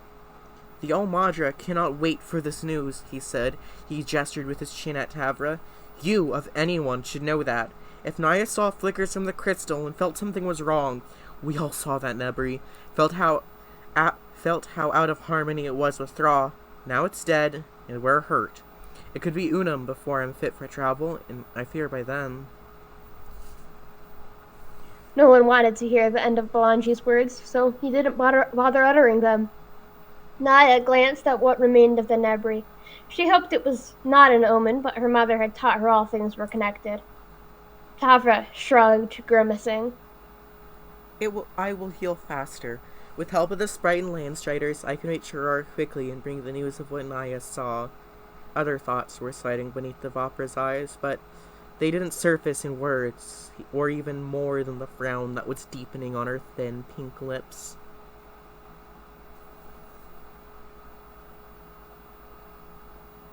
And if you go alone, then who will represent Gudrun? Naya asked. Tavra snorted. If word finds him, trying to defend his honor before the Almadra, perhaps he'll show some nerve and step forth to defend himself. Naya sucked in a deep breath through her nose, biting her lip to control her temper. Now Tavra met her eyes only a moment before turning away, making it to return to the canopy and begin the trek back to the Glen. Come on, then, the Vapra said. We don't have much time with Belangi's wounds. We'll need to hurry to make it back by night. Naya, help your father. No. The word was clear in the wakening swamp. Slowly recovering from the moaning of the Nebri, Tavra turned, her good wing flicking in irritation. Belangi shifted his weight, saying nothing. That was between Naya and the Vapra soldier. Also, so many good, fantasy creature tropes of ears and, wings or tails, flicking with emotion. It's got everything. Very good. It's got everything. It's got everything.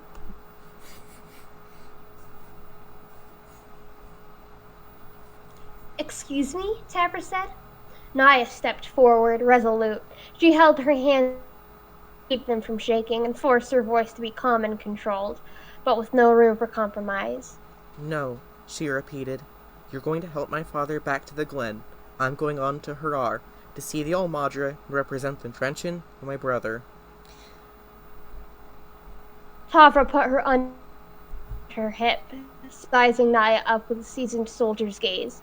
At first, Naya thought the Silverling might simply laugh at her, but she held firm, refusing to let her determination be made a joke. She would one day be the Trenchin Madra. This was no time to be treated like a child, especially with Gudrun's honor on the line, and if she trusted her instincts about the crystal vein. Tavra's appraisal ended, and she let out a sigh. Very well, she said, but I assure you, it will not be easy. Naya resisted the urge to grin. The victorious elation was short-lived, though, and its weight was a knot and tangle of worry for her father's safety and for the journey she had just volunteered to take, alone. She refused to show the hesitation, though, calming herself by tightening the straps on her father's pack. Tavra raised a bow, but slid under Belangi's arm to help support his weight. Naya's father accepted the help, though the smile on his face was not one of gratitude, but one of pride. Once Belanger was stable, Tabra held out her hand. When Aya looked at it suspiciously, the Vapra sighed and gave a rare smile. Oh, you've never left Sog before, have Left you? the Sog before, had... Oh. Sorry, I was Sorry. distracted and then delay caught up. The dream... You never left Sog before, have you? I will show you the way. The dream fasting was intentional and vivid this time, so much more intense than when she had accidentally intruded during the feast. Naya saw the northern stretch of swamp end and a long ridge of forest. Beyond that were open grasslands. Ahead of the west by the sea, and on the east by wild woods. In her mind, Naya heard Tabra's voice. Head north across the Sprighton plains and the highlands until you meet the Black River. Avoid the dark wood as much as you can. Speak not to spirits within. Follow the river north to Stone in the Wood, then further north to Harar. Which, yeah. Even farther, the thousands of grassy hills. A ridge of mountains spanned east to west like the wedged spine of a slithering snake. Did you say something?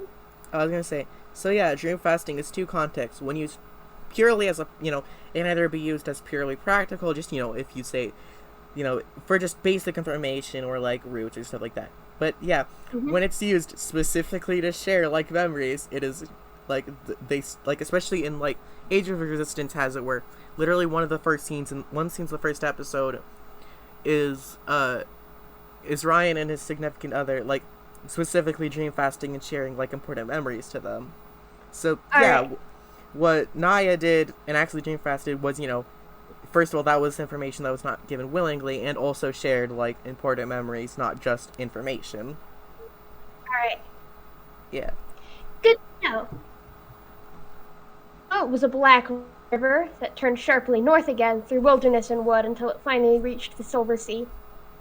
There, the river spilled onto the bay, upon which a dazzling, glittering stretch of Gelfling villages faced the ocean like a crust of sapphires. Seated at the crown of it was Harar, the home of the Vapram al-Madra Mayrin. Tabra withdrew her hands. I will make sure your father returns to the glen safely. I hope to meet you again in Harar. Belangi gave Naya a tight hug, though she could tell from the flinch in his eyes that it pained him. Go to the Al-Madra in Harar, he said. Tell her about what you saw today, both above the water and below. Defend your brother's honor. I'll find the truth and bring it to the Al-Madra, she said. Her father smiled, and even Tabra's eyes softened.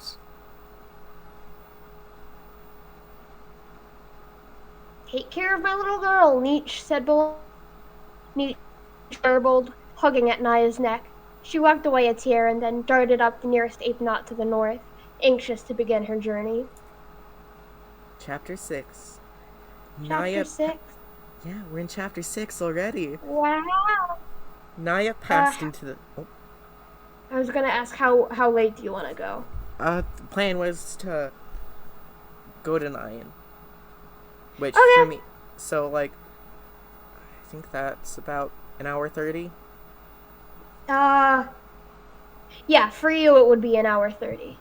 Yeah. Nice. 'Cause it's... Yeah. And then just get as far as we can. If you need to take a break to, like, catch your breath or something, just let me know. Alright. Naya which actually, let me check real quick something. I was gonna recheck how many chapters there were in total. Oh, the actual physical book doesn't have a table of contents. Let me see. Oh, fuck up. So, there's 27 chapters. Nice. Yep.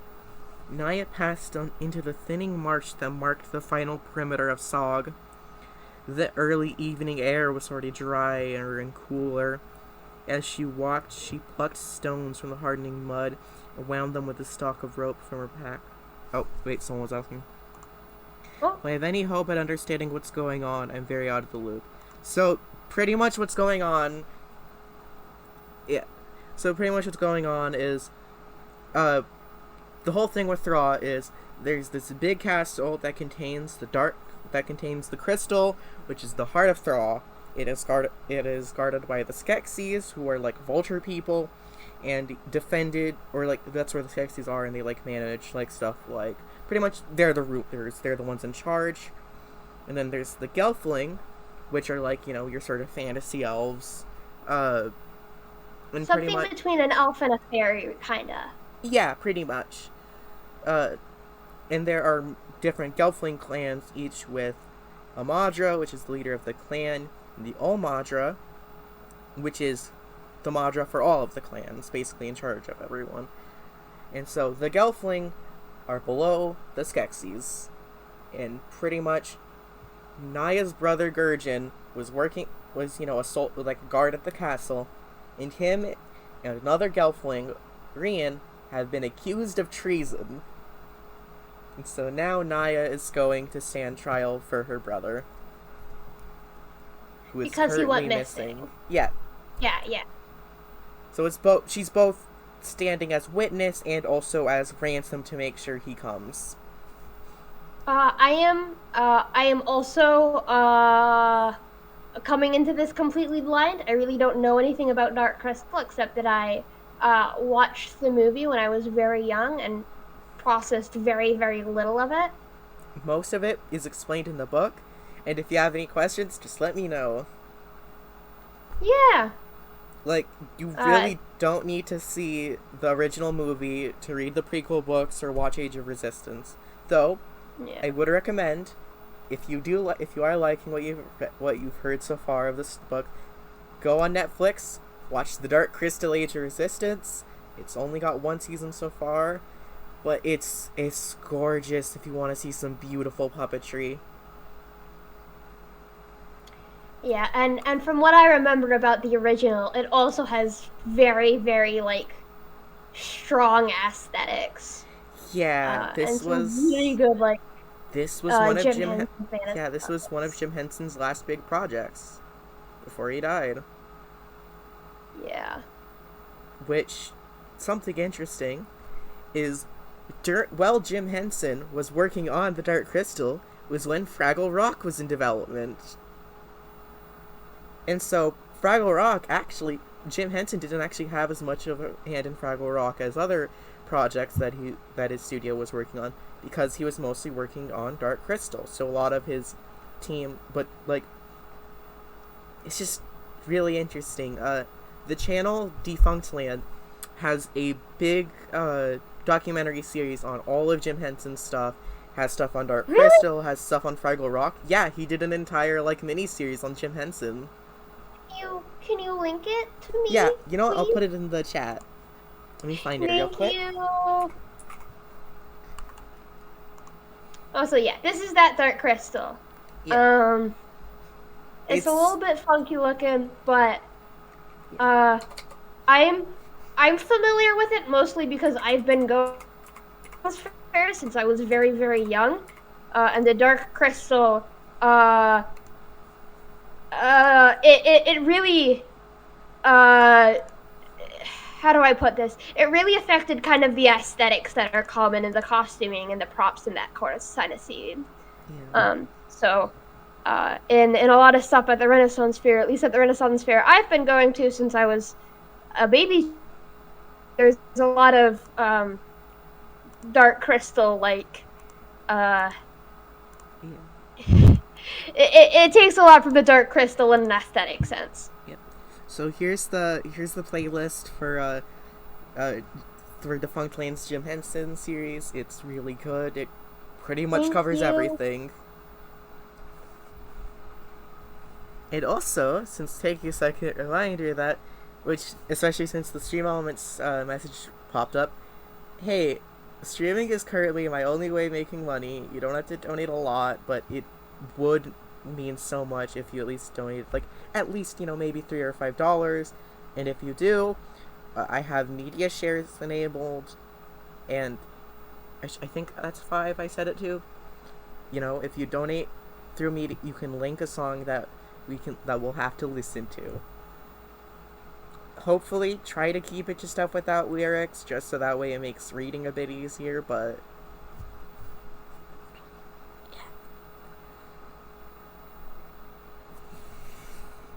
yeah. And if not, if you can't support me financially, following and sharing the stream also really helps, because without it, I can't say if you don't follow that, following gives me a bit closer chance to getting a Twitch affiliate, and that means I can start adding emotes and getting subscribers, which will help bring in a bit more of a monthly income. So even following helps a lot. Also, I really want to show the follow thing I set up, because I pretty much spent most of the week and today setting up, like, revamping a lot of my stuff, so I finally have, like, alert boxes set up that'll play, like, a little funny picture and sounds.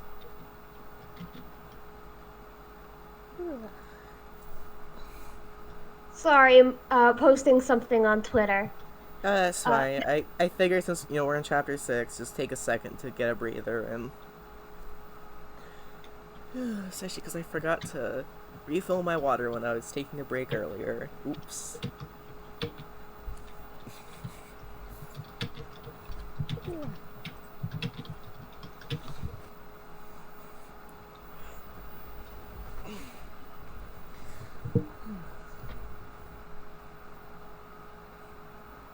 But yeah, I've been wanting to do this stream for like months now, and I'm glad that I finally got it. That I'm finally doing it. Yeah, I'm also really glad that I got to be here. Yeah. I don't do as much reading as I used to, and when I do, it's usually manga, because I don't have the attention span for it. But reading it aloud with a friend is making it a lot easier to get through and a lot more fun. Yep. I'm hoping to do these reading streams like every Saturday if you're up for it. Oh, book club! Yeah, book club. Book club. And also, hey, after this stream, if you make sure to watch The Dark Crystal Age of Resistance, you can talk about it next week too. We could! We could! Yeah. We could talk about it. This is fun. Yeah. It's just, which also, because the current plan is to go through all 4 of the prequel books, and then read the Dark Crystal novelization, which I haven't read before. I'm really excited for that. Which, the Dark Crystal novelization is technically going to be the oldest of these books for reading, but it's really good. It's fine. You don't necessarily have to start in release order. Yeah. You can start with Birth by Sleep. It's fine. Don't worry about it. No, you very much can't start with Birth by Sleep. That'd be the worst decision. The joke is that you cannot fucking start anywhere except for Kingdom Hearts 1. Yeah. Or else you're going to have an awful time. Yeah. Not an awful time, like, I'm sure the gameplay holds up. You won't fucking know what's going on. Yeah. You see, here's the thing. Me and Stormy both have Kingdom Hearts opinions. But also, I have lots of Digimon opinions. What's your Digimon opinions? While we're on an intermission. So, before, I would say Digimon Tamers is the best Digimon series, which, it's true, but it's now the second best. Because the best Digimon series is now Digimon Ghost Game. Digimon Ghost Game fucking rules. It sounds like a bitchin' name. It goes for a lot of it. So, there are basically 2 types of Digimon series. Mm-hmm. There are ones that take place inside the digital world, and some that take place in our world. Usually the ones that our world still have the digital world as a thing. It's just not where the story primarily takes place. Digimon Ghost Game is one of the ones where Digimon Ghost Game and Tamers take primarily in our world, with some caveats. Digimon Ghost Game is a world where, hey, AI holograms are just a thing. They're everywhere. Yeah, really, like Miku. Yeah, Miku's real. She can talk to you. Miku's real. Miku's real. But also, Digimon are a thing. And there where the ghost part of Ghost Game comes from. Because Ghost Game goes for a lot of horror aesthetics, and it fucking rules. It's awesome. Oh my god, in Digimon? Yeah, in Digimon. Like, Holy every shit. episode is like a mini Monster of the Week horror movie. Where can I watch this? But also... We're not sponsored. Where can I watch this? Well, you see, it's on Crunchyroll, but, you can always look elsewhere. There are always alternatives. You can pirate Digimon. literally legally moral to pirate Digimon because Toei fucking sucks. There's so much shit that's going on with Toei, especially with how they treat their workers. Like, it is morally correct to pirate anime. yes. Especially, again, hey, especially Toei, they are a big multimedia conglomerate. They're not losing money if you decide to pirate an anime instead of paying for a Crunchyroll subscription. Which, Yeah, I could just leech off of my friend. I mean, Sure. you see, the thing is, I'm already leeching off of a Crunchyroll account. Alright, shall we get started? Yeah, well, also, just, real quick, I just want to say, it's also a tokusatsu. They do transformations a lot. That's like Digimon's whole thing. Also, the narrator for the show, the narrator for Digimon Ghost Game, is suddenly I can't remember his last name. Is Naoto Takanaka, who who is a musician, comedian, mostly known for doing like dubbing and stuff. Like, for example, he's the Japanese voice for George Clooney Batman, Puss in Boots, Diego from Ice Age. He's fucking everyone, huh? Yeah. He's in Kamen Rider. He's in One Piece. Oh. What? Yeah, there's a new picture. Yeah, no, look what happened. Look in chat. It's just only money. Oh! What? Thank you! Thank you! I have money. I'm like... Sorry, I will have to take a second to get back into reading now, because I am... It's the autism. Go I out got to get tomorrow the and shakies get out. yourself something nice. Yeah. Get all walking around money. The Deponia games are $4 on Switch right now. I could probably get that and going under. Deponia. Anyways, let's get back to reading. Wait. Huh? You're... Sorry, my I don't know God? if I don't know if I should say your name out loud on stream, but I did not realize that was you. You should have said something. I also fully thought it was just a rando. Hello! Yeah, hi. This is my friend Stormy. Hi. Hi. Hi. I'm a little cat that lives in Katie's computer. Oh shit, I just realized media share is not going through. Why isn't it playing? Sorry, I'll rewind that once I get it working.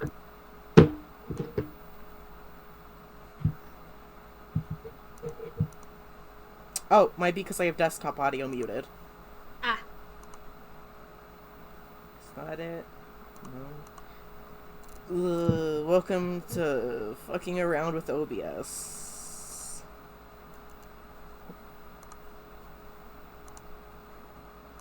Oh. You did send me a Discord message. Oops.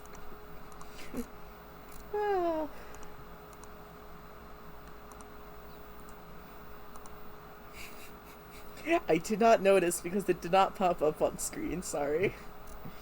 Let me try and get media shares working.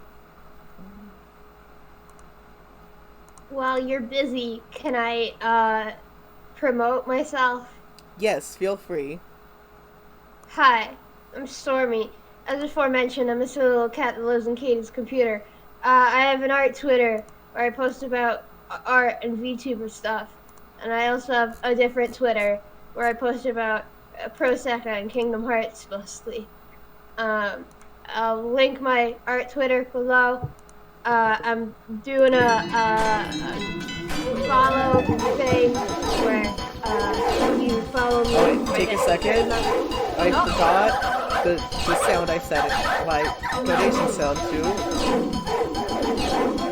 Okay, so you know that one shit post cover I made a while back of the song Fist Bump from Sonic Forces? No. That was like kazoos in dinging sounds. Oops. Oh god. So I set that to my alert sound. Oh god. The whole thing? Mm-hmm. Because it was small enough for Stream Elements to let me upload. Oh my god. I'll send you a link to it again later, but yeah. There's a fucking link in chat. Yeah. Well, sorry. Why am I modded? I modded you during the Gorilla stream, like, months ago. You probably did. I have the power of God. Ooh, big yawn. Yep. Anyway. Let's keep going? Or are you still working on Stream Elements? Stream Elements is working. Again, I should probably make a version of it that was shortened, but I forgot to. And since I just unmuted the audio, it's playing the whole thing still. Woo! Not to brag, but I can't hear it. Okay. I don't think I have It's to. just, any other stream would be fine, it's just this one where it's reading, it's kind of distracting. Probably should have thought of that. There's always time to change it later. You know? I'd always do what I do and Google stock cat sounds. Best stream yet. The thing is, this is the second version of this song I made. Why do you keep making them? Well, okay, I made this months ago, but the first one was because I had to remake it because the first one had real bad audio cracking. Oh. Yikes. This is at least better than Kazoo One Winged Angel.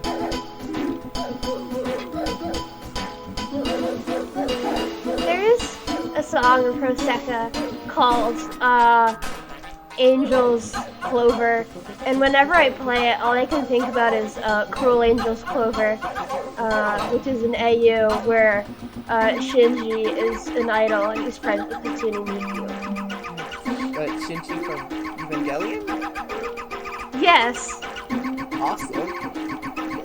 She deserves that. Because- Good for her. Yeah.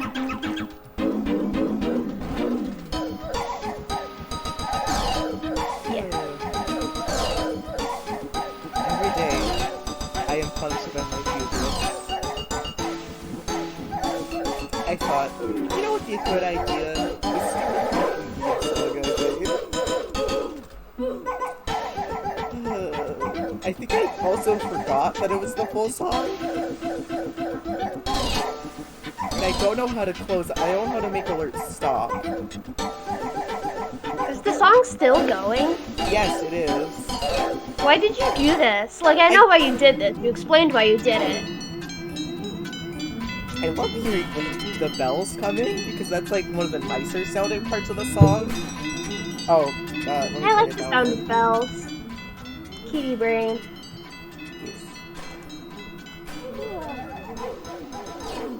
It's also because I lost all of my old notive sounds, so I had to replace them. Yeah.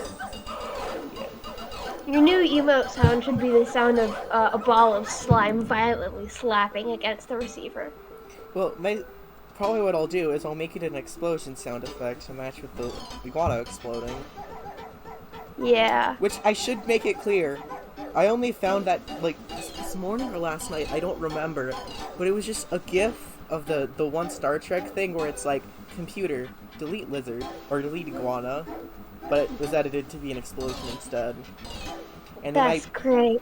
And then I painstakingly had to open Fire Alpaca and edit the GIFs together, one frame at a time, and then I edited my Sona over it.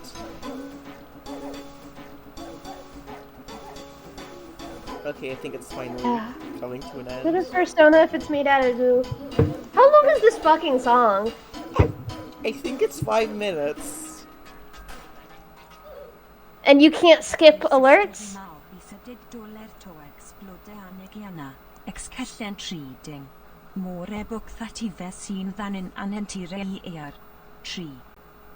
Also, I set my TTS to the Welsh voice bank. Welsh. Gee, let me see. Can I don't know how to make it so you can hear the.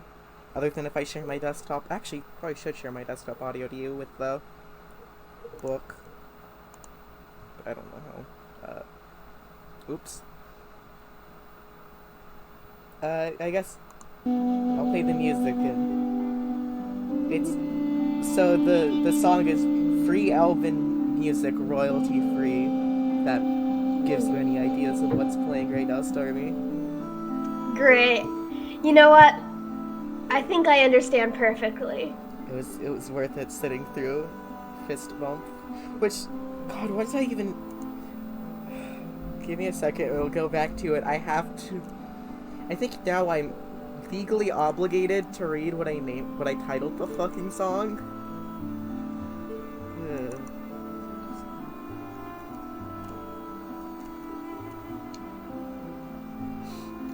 I named it Roblox So Nice Smile. Like Sonic, but spelled weird. And So nice. which, by the way, the original track I wanted to play was called This Bit Is Worth It. Wave, also renamed Delilah Moves to Hell, which is a cover of Hey There Delilah I made like months ago. Because remember, okay, Stormy, remember when I asked you if you wanted to play Hades? Yeah. I was gonna play Pop Tropica Mythology Island. Oh. And I made a cover of Hey There Delilah because that song is permanently associated in my brain with Pop Tropica walkthroughs. Elaborate. So I made a well, you see, years ago, probably almost a decade ago at this point, watched a lot. I would watch a lot of Pop Tropica walkthroughs, and Hey There Delilah was one of the songs. A lot. Because, you know, it's YouTube it's YouTube a decade ago, you know, copyright music everywhere.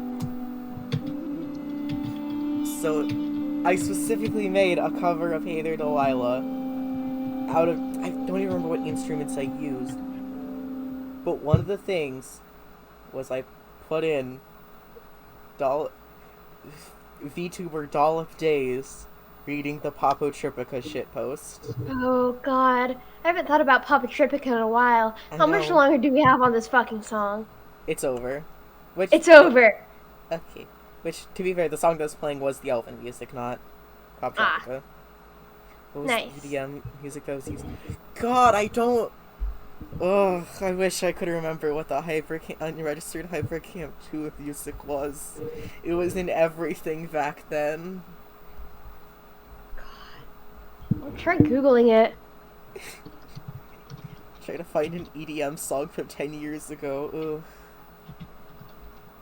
Which, God, yeah, it's 2012. It would have been 10 years ago.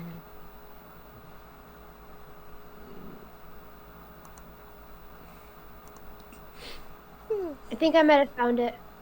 Nice. Alright. I found one, but I don't know if it's it. Trance-009 Soundscape Dreamscape. Link it to you. Okay, I'm going to temporarily, just in case, mute alerts, just so I don't have to sit through Roblox So Nice Smile. Which, by the way, the original version of that track was called Roblox Sonic Gave Me a Weed, not Clickbait. Oh my god. Sonic. I wish Sonic gave me a weed. Like, which I do have to say is it's unfortunately a Mabim Bam reference. It's a reference to the Mabim Bam show.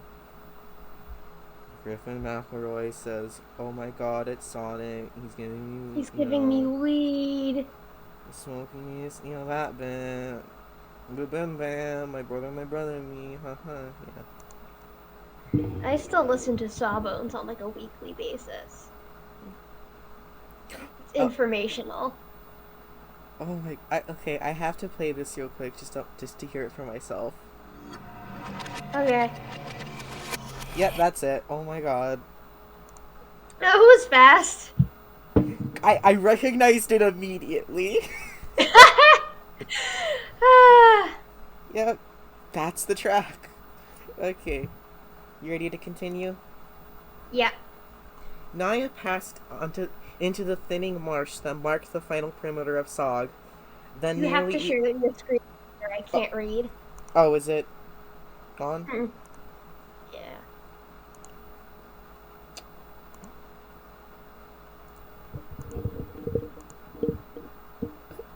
Thank you. I. Okay, Stormy? I'm right here. I just saw that image you sent me. I don't understand. Yeah. I'm saving that real quick, by the way. All right. Let's put this on screen. There we go. Great. Here, Uh. I'll put him right behind us, okay? Okay. So This is Gurjin. this is Is that him? uh sure. No, Gurjin's the fucking. This is the dad. This is the This is dad. him. He's here I behind us found a now. picture of him on Google. I'm trying to. Okay, I'm gonna keep the hand slightly and see. Great. So this is now the official Dark Crystal stream overlay. It will be Wow. here forever now. Our dad is here. Our dad is here soon. Okay. See ya. There he When you is. get back. Okay. Naya passed into the thinning marsh that marked the final perimeter of Sog. The early evening air was already drier and cooler. As she walked, she plucked stones from the hardening mud and wound them with the stalk of rope from her pack. Replacing the pair of bolas she'd lost in the confrontation with the Nebri. When the sun set, she pulled a cape from her pack and wrapped it over her shoulders and around her neck to ward off the night's chill. She wanted to make it out of the swamp before her first camp, both because it would give her a sense of progress and because she worried that she would wake in the morning and still find herself in the comfortable, familiar surroundings of the swamp. Her courage might fail her and her parents might find her back home in time for supper.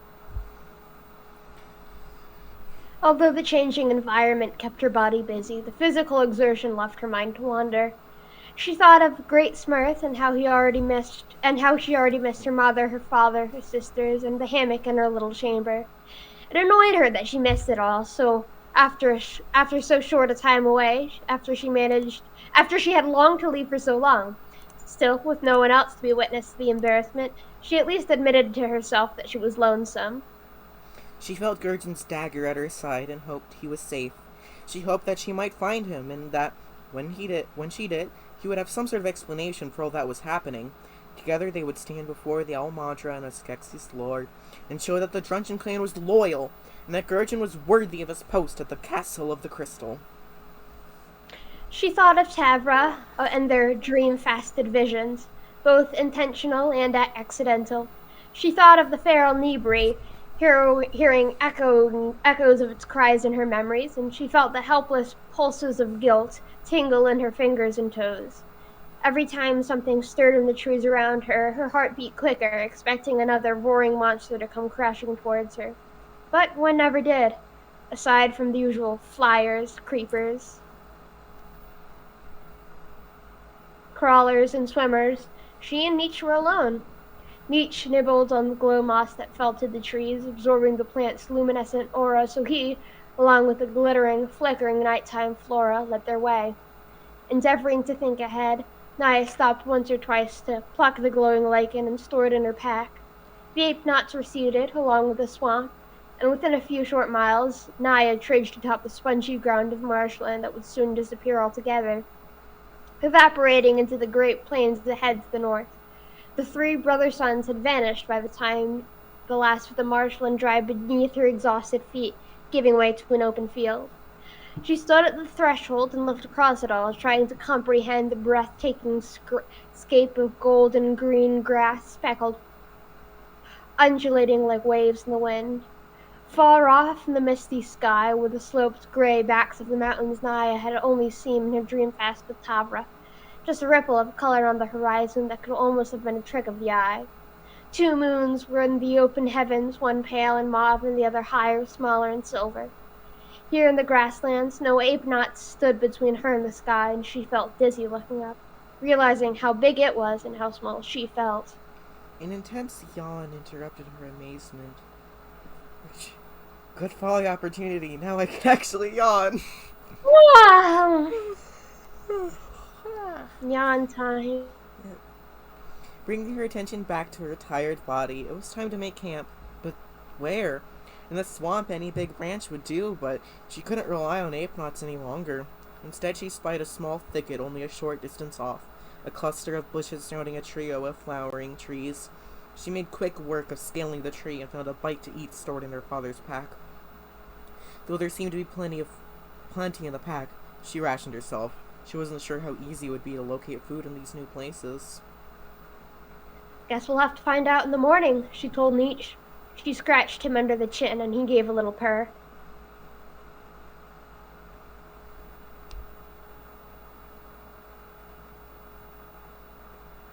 You go ahead. I was like waiting, and then I Oh, thought the way sorry. it was catching up, so I didn't know if you were gonna read it or not. But then it was like I didn't That want to night, accidentally Naya interrupt dreamed you. she was. That night, Naya dreamed she was lying atop a tall hill, staring into the dark heavens.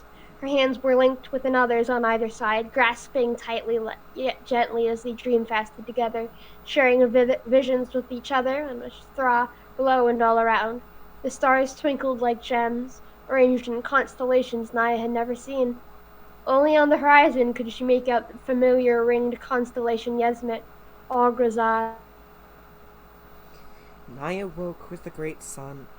When her body was rested. The tree's leaves provided ample shade, though through the pinpricks and rounded cracks she saw streams of warm early light. The blossoms speckled across the branches had bloomed with the morning, twin buds opening into beautiful yellow fist-sized balls with fluffy tendrils. Each was tended by an 8-legged flyer with spiraling twin proboscides that perfectly matched the conjoined flowers of each blossom. The flyers buzzed back and forth between the blossoms, ignoring Naya and Nietzsche completely. Naya watched them while stretching, massaging her feet before hopping down from the arms of the tree to dry meadow earth. Though she had Trava's verbal instructions and the intense dream-fasted mental map, it would have been easy enough to head north even if she hadn't. The mountains were a constant to the grassy landscape, and at no point were there trees enough to block her view of them. Still, they were distant yet that it was hard to believe anything, even Harar and the Silver Sea, could exist beyond them. Zog was all Naya had ever known. Now, after seeing the prairie, if someone had told her that this was all of Thrash, she might have believed them. Smaller flyers drifted between field flowers, some stopping to pollinate, while others were snapped up inside the trapdoor petals as soon as they landed. Every third step, the knee-high grass rustled nearby as something scampered away. Oh, sorry, I got lost in the page. When the great sun It's reached alright. its apex and no shadows could be seen, Naya stopped to climb a smooth, warm rock to pluck thorns and pebbles from her sore feet. In some places her soles were cracked or even bleeding. The terrain here was so dry and rough compared to the forgiving sponginess of the swamp. The dying sun, just a dim purple speck within the great sun's light, was grazing the distance where the sky met the land. A place hidden from view within the depths of Zog. She'd often heard of the tiny dying sun and had seen it drawn in calendars, but had never seen it with her own eyes. Now she watched it skim the surface of the horizon, like a water bug on a still pool of water. Nietzsche was asleep beneath the shade of her locks and cloak, and she wished for once they might trade places and he do the walking. This long walk was not the adventure she wanted. She was hungry and irritable, and the day was growing hot and arid. Naya sighed and then shook out her shoulders and arms. Giving her heel a last rub, she slid down the sitting rock, wishing she could keep the smoothness of the stone under her feet even as she walked through the meadow. Oh wait! With a spark of hope, Naya opened her traveling pack. Out came a length of woven rope, soft to the touch and yet strong. She coiled it in her hand and headed for the nearest outcrop of trees that punctuated the land, ignoring the stinging in her feet in the hopes that it wouldn't last much longer. Drawing Gurgen's dagger from her belt, she stopped at the foot of the tree with a thick, rigid bark and made 2 swift cuts. Off fell slabs of bark, rippled and rough on one side and smooth as the back of her hand on the other. She cut the pieces to the size of her feet and then pressed the smooth slide on her skin and tied it fast with rope. Ganon showed up right as you were leaving. I think he's Oh, he's he's here now. dog? He's behind us. He's here now. He's also a puppet. Oh, I thought that Ganon. Sorry, Yeah, Ganon. You know. I was confused because the picture was actually of Mira's dad, but it does look a little bit like Yeah, Ganon. you're So I can see right. why you You're got right. confused. You're right. I forgot. They look so similar. You know. Yeah. Standing wasn't easy, but she got the hang of it. She had excellent balance, after all. Pleased with herself, Naya marched on, only to find that, in a few strides, the bark wriggled loose from the rope and slipped out from under her feet. The slack rope that followed got tangled and untied, and Naya kicked at the bark, rope and all, until one flew off her foot, lost in the tall grass. Knots in a rope, she cursed. Now what? All that answered was a soft wind and the rustling of the field. There was no one to hear her frustration. Each, who merely yawned and tucked his face back under his wing. Even the mountains gazed on with seeming aloofness. With no blister-covered feet of their own to care for, they hardly had any reason for sympathy. Swallowing her frustration, Naya waded into the grass, standing over the sandals when she found them lying in a tangle in the bush. For a heartbeat, she fantasized about leaving them there and turning back. If she hurried, she could be at Great Smirth by sunset, having dinner in the great hall with her family and tend to her wounded father, all before curling up in her own hammock at the end of the night. She let herself imagine it briefly, flopping back down to the grass and dirt, and drawing Gurgen's dagger. If I go back, then who will go forward? She asked it, hoping it might brother somehow. It didn't reply, except to glint in the sun. And then she had it. Scooping the sandals into her lap, she used the knife to carve notches along the sides of the wood, just big enough to hold the rope in place. The fit was snug against her foot and ankle when all was done, and when she stood and kicked, walk in a circle, even after a lazy jog, the sandals stayed put. She looked south towards Sog.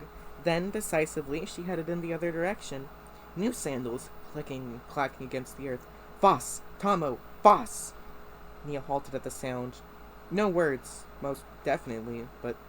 halted at the sound. No words. Most definitely, but from where? She looked in all directions, but saw nothing except grass and darkness. Then they came again, this time with a word she knew. Voss! Gelfling! The grass on her right rustled, then parted, revealing a round brown face with big black eyes. It was like a little gelfling with arms and legs, fingers and toes, but its head was wide where a gelfling's was long, and its nose was nothing but a rounded bump. A scraggly hair was pulled tight under a woven cap, and it wore a dirt-stained shift and a matching pair of trousers. Its chubby hand held a gardening scoop. Gelfling! It said again. When she didn't respond, only stared dumbfounded and cocked its head and asked, Resumiati? You speak no Podling? Which, something I do want to let it be known. Podling is an actual conlang.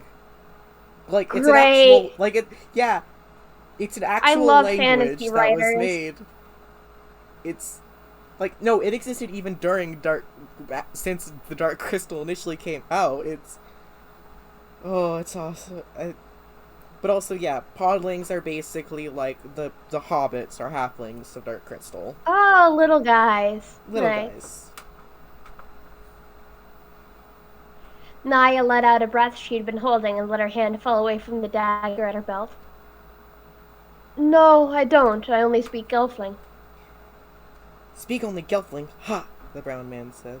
He bobbed his head up and down and laughed. What you doing out here? Why you so green? I've never seen a green Gelfling. You looking for Sammy? You look lost. He laughed again, and it reminded Naya of her sisters giggling. I'm not looking for... said, but hesitated. I don't know who she is. She... Prostuzan! Sami Thicket, the village! He pushed He pushed down the grass so he could...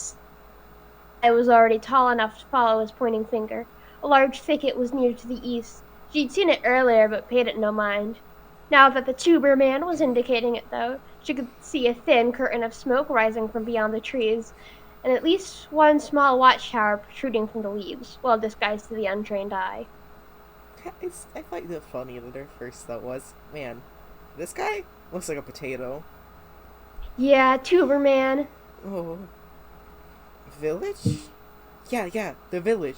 Gelfling village. Naya's heart leaped. A village! She hadn't even thought of that. Of course there would be other Gelfling communities between Sog and Stone in the Wood. Perhaps they could offer her a comfortable place to spend the night. But then came the anxiousness. She had never met a non-drenching Gelfling before, except for Tavra, and that hadn't gone particularly well. Tavra had been an outsider then, and this time.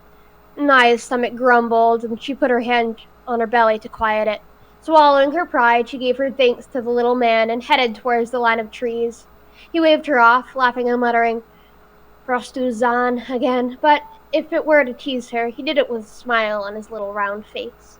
As Naya neared the thicket, she came across more and more of the little people, all kneeling in the dirt with trowels and other gardening tools, digging up roots and crawlers from the earth. They watched her as she passed, though they didn't really seem to care. Their inspection was casual and more of curiosity than anything. When she reached the shade of the trees, she could clearly see the village within, nestled in the cluster of tall, well-maintained foliage and trunks. She heard talking and smelled cooking fires. When she saw them, two Gelfling in embossed leather jerkins, akin to what Naya might wear hunting, descending from the watchtower. They had dark brown skin and black hair, kept in braids and threaded with beads. So this must be the Sprighton. Many of the guards of the castle were Sprighton, and Gurgen had mentioned their clans before. Good with a bulwark, staff, tall and athletic. Yet, with the way they approached, no weapon in hand, it seemed they might not have much to defend the thicket on a daily basis. Perhaps this was the Perhaps this was the type of duty Gurgen would have preferred to the strict work he described at the castle, a duty he could well have done in Sog, while she donned the black and violet armor of a castle guard. Ho! Scout called. Good travels! What brings you to Stormy Thicket of the Sprighton?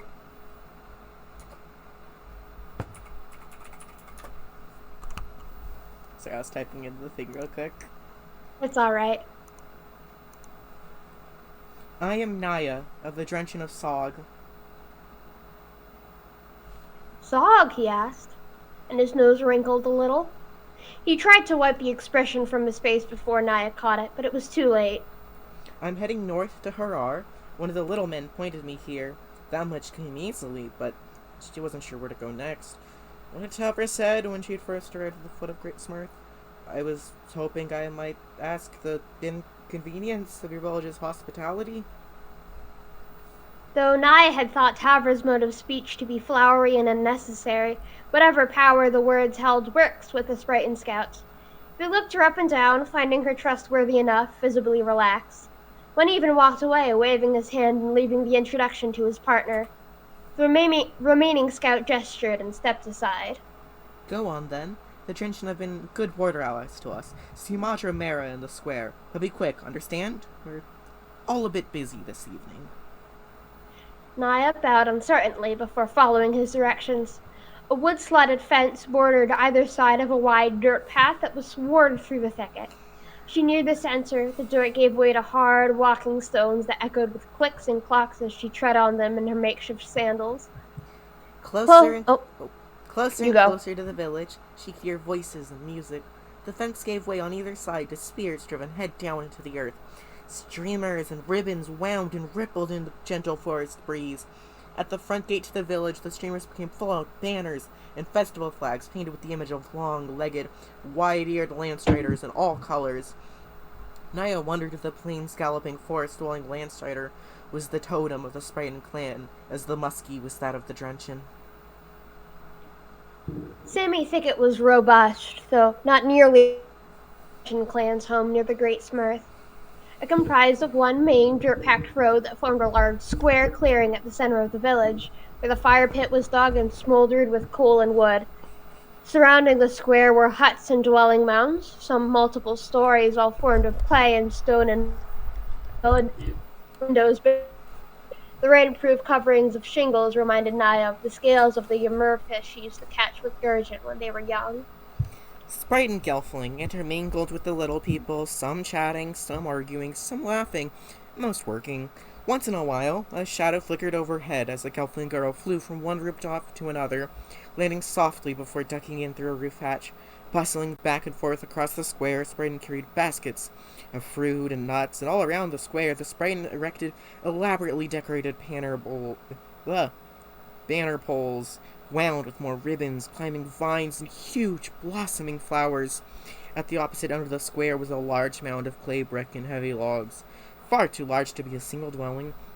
Naya wondered if it was the Spartans' gathering place, just like Smurf's Great Hall back home. Overwhelmed by the new sights and sounds, Naya stood immobilized, unsure where to begin. The Sprighton gave her no mind except for the occasional glance, more intent on their preparations. She twice stepped out of the way of a hurrying worker, the first carrying an armful of tinder, and the second with a beautifully embroidered cloth, which she slung with grace over one of the several feasting tables near the center of the square. Naya's stomach groaned again, and she adjusted her cloak and pack, held her chin up, and tried to look respectable as she approached a nearby Gelfling boy seated on a stone. Like the other Sprighton, he had skin the color of dark umber and a long, thick black braid and nearly reached the ground when he was sitting. He stared intently into his open hands and jumped when Naya cleared her throat. He closed his hands just before Naya could spy what was in them, and her curiosity overcame her intention to frighten Maudra, and instead she asked, "What are you doing?" His startled green eyes brightened like a leaf with the sun shining through it. He was tall, but thin, slender, where other Spartan his age were growing into their athletic way of life. Where the scouts at the entrance to the thicket had worn and calloused hands, this boy's fingers were artful, woven together in his lap. The moment of quiet that nibbled at the end of Naya's question dangled like a blind fish on a line, and the boy suddenly gave a little cough and opened his hands, responding simply, "A nut." Nut. Lying in his palms were two halves of a split nut. The outer shell was tan with an inside nearly white. At the center was a red seed, and the meat between the seed and the shell were thin green lines in concentric waving circles and ovals. The patterns were a perfect mirror, identical on both sides. It was interesting, but only to a point. "Ah," she said, trying to be polite. "She's been the one asking after all. I'm wondering if you could direct me to your Madra." The boy cleared his throat and pocketed the nut, ears turning back in embarrassment. "Oh, of course," he said. "Madra Mera is at the hearth." He pointed to the cooking fire at the village center, visible below a whispering plume of smoke that twisted lazily into the sky. There, an older Gelfling was seated, surrounded by children as she gave instruction to the two boys who were much closer to the fire, holding forked branches over the smoldering flame. "Thanks," Naya said. Enjoy your nut." She left the boy to his own business, following his direction and her nose. She smelled food, and as she drew closer, she could see that there were roasting cherry squashes on each of the forked prongs. Her mouth watered at the sweet, rich scent of cooking fruit as she listened to the Madra call out orders across the square, directing the Sprighton that dashed around like busy scullybugs.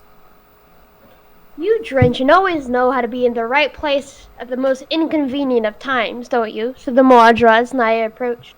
She smiled, though a bit coldly, and held out her hand as Naya had seen her mother. Naya took her Maudra's hand and focused to keep from dream fasting by accident. "Welcome to my Sami thicket.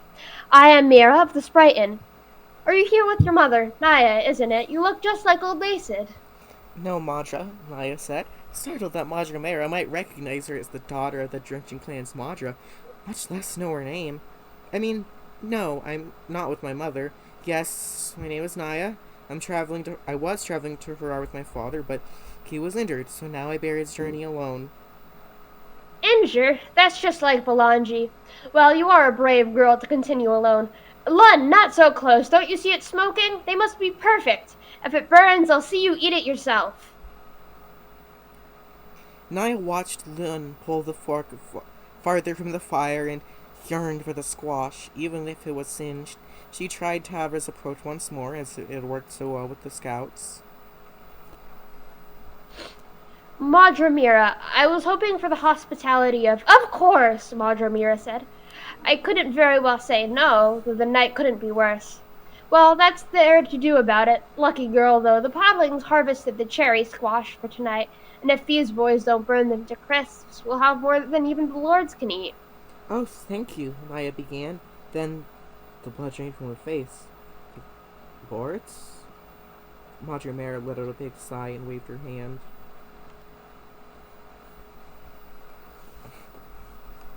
Yes, my little soggy one, the lords, for the census. Now listen, they'll arrive soon, so if we're going to be here in the evening, help prepare, and then when they arrive, stay out of the way. Naya's heart beat with excitement, and with a little pinch of awe-inspired fear. Only one council of creatures on Thra might be called lords by a Gelfling Madra. They were coming to Sammy Thicket? How lucky! To think, only our second day outside of Sog, she's going to see the sexy lords with her very own eyes. Of course, she exclaimed. I'd love to help. Good girl, then I'll give you a place to start. There's a stream just outside the village to the east. Please see to it that you bathe before supper, would you? You smell of Sog, and I wouldn't want anyone's appetite ruined. Chapter 8. The Chapter stream was 8. just outside the village limits. A small, trickling thing that was big enough to leap over, should she have a running start. Even at its deepest, the water came up only to her thighs, so she left her clothes, pack, and sandals in sight, and sat on a half-submerged rock to let the cold river water run over her. In the swamp, most water was slow and sluggish, full of life. Here it was quick and so clear.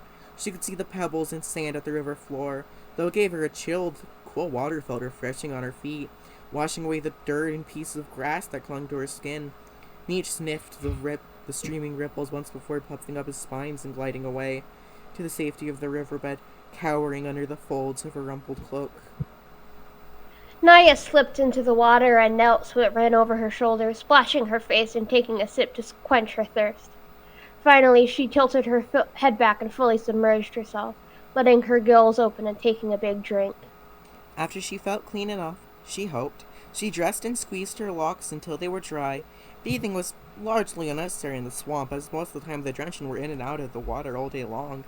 Naya raised an arm and gave herself a sniff. She didn't smell that bad. But if it was Brighton customs and Madra Mare asked it, she would do it. Embarrassing the sprite in front of the lords was the last thing she wanted to do, especially as someone who would one day be Madra. She shivered again as she made her way back to the village, picturing the towering Skeksis with their rings and scepters, gathered in their gargantuan castle. Though she had never seen one, Gurjin had described their feather-adorned mantles and their ruby-coated jewelry and gilt crowns encrusted with precious gems. Though they were lords over all of Thra, they seemed they had a particular interest in the Gelfling over other creatures. Gurjin had remarked that they were willing to pay heed to even the poorest or meekest of their race. Their council ruled Thra with a strong hand, full of wealth and bounty that they shared with the Gelfling through the All-Madramaran. They had given the Gelfling people technology for agriculture, for mining, for inventions from wind ships to wheelbarrows. It seemed only proof of their protectorship. They were guardians of the Castle of the Crystal and keepers of the Heart of Thra. Yet they were coming all the way here to Little Stormy Thicket tonight. What kind of faces did the lords bear? She had heard of their long black plumes and ebony beaks and their omniscient-seeming intelligent eyes. Gurjin had spoken hardly anything else when he last visited. The lords looked straight through you and into you, he said, as if they saw a universe inside. Naya's heart gave an uncomfortable squirm, thinking of her brother. He'd been so full of pride before, telling stories and filling her with envy, but now he was nowhere to be found. The great sun had all but set, taking the rose stone with it as she returned to the thicket square. The village was gathering at the center hearth for dinner under the open sky. The roasted cherry squashes were cut into slices, skewered on sticks, and set on wood trays beside dice roots, leafy greens, and bowls full of fruit. The podlings scurried around with the Gelfling children, carrying dishes from the hearth to the serving table. A small band played on lutes and forked furca, though they had only a single drum. Only the music filled the square, as the rest of the Gelfling whispered anxiously among one another, many standing to the side and holding wrapped baskets and bundles of gifts. All around, the villagers appeared, each with an offering to add to the table. Her stomach growled, and she put a hand over it, hoping it would stay quiet while she waited behind two athletic Sprighton girls with smooth ebony hair done in beautiful loops and braids accented with feathers. Their open-backed bodices let their wings show, long and narrow, for speed and agility, whereas Draken wings were shorter and webbed, better used for gliding and swimming in the deep of the swamp. Naya swallowed a little sigh and turned her eyes to the front of the square, where Madra Mira was pacing back and forth, shouting last-minute orders and waving a gnarled old staff back and forth. The Madra was robed in a voluminous cloak that ballooned around her thin body. With the staff in addition, she looked like an overturned cut flower caught in a wind eddy. A gentle giggle chimed like a chorus of bells from the lovely Sprighton girls, and Naya smiled with them, until she realized their mirthful eyes weren't on Madra Mira, but on Naya's feet. Naya looked down. Both of the Sprighton wore daintily tailored shoes, beaded and strapped to their slender ankles with dyed leather. When the girls saw they had been noticed, they covered their giggles and moved elsewhere. Flushed with embarrassment, Naya quietly slipped off her sandals and hid them in her pack. Aww. They're here! The two words spread like spring rain, first in pairs and then across the entire square. In a hushed pitter-patter of whispers, every Gelfling stared eager-eyed and ears forward, watching the gate at the thicket's entrance. The band started up with a ceremonial processional, and Madra Mera stood solemnly at the end of the main road, hands folded around the neck of her staff. At her left and right were two youngsters, her children, ready to partake in the welcoming of the lords, just as Naya had partaken in the welcoming of Tavra of Harar. Naya held her breath as 10 Sprighton guards bearing leadway torches entered in 2 rows. The center of the well-lit aisle lumbered 2 big riding fengees, resplendent in their brilliant azure plumage. The ground shook under the heavy plodding of their 3-toed feet, each with black nails as big as Naya's arm. Their wedge-billed faces were masked in rain, driven by a single Gelfling each, seated where the birds' necks joined with their lean shoulders. Gelfling attendants wore light armor, violet cloaks, and adorned helmets, for they were guards from the Castle of Crystal. Behind, on the saddled backs of the fengees, were what looked to be the crowned heads protruding extravagant mound of lush brocades, velvets, furs, and feathers. There were beasts with bald heads and narrow-set, otherworldly eyes, the Skeksis lords, 2 of thrice 9, holders of the crystal and protectors of the castle. Here we see our first look at the Skeksis. Oh! I also look like the Gelflings have little snouts. Yeah. They're not like... Puppy. Yeah. Yeah. Sprighton crowded forward with cheers and praise, and Naya lost sight of the lords and their mounts, so she fell to the back instead. Instead, she found a bench and climbed the top of it, watching from farther away but higher up as Madra Mera beckoned the lords to the square.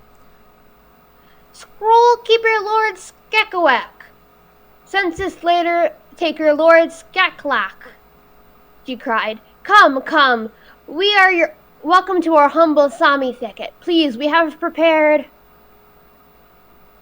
The Madra was interrupted by a harsh, resounding guffaw that burst from loud Skeklak's thick body. As sturdy as it was, his fengees was strange for bearing his weight, and no small portion of it made up the beautifully crafted armor and dazzling adornments he bore on his hefty, broad-shouldered body.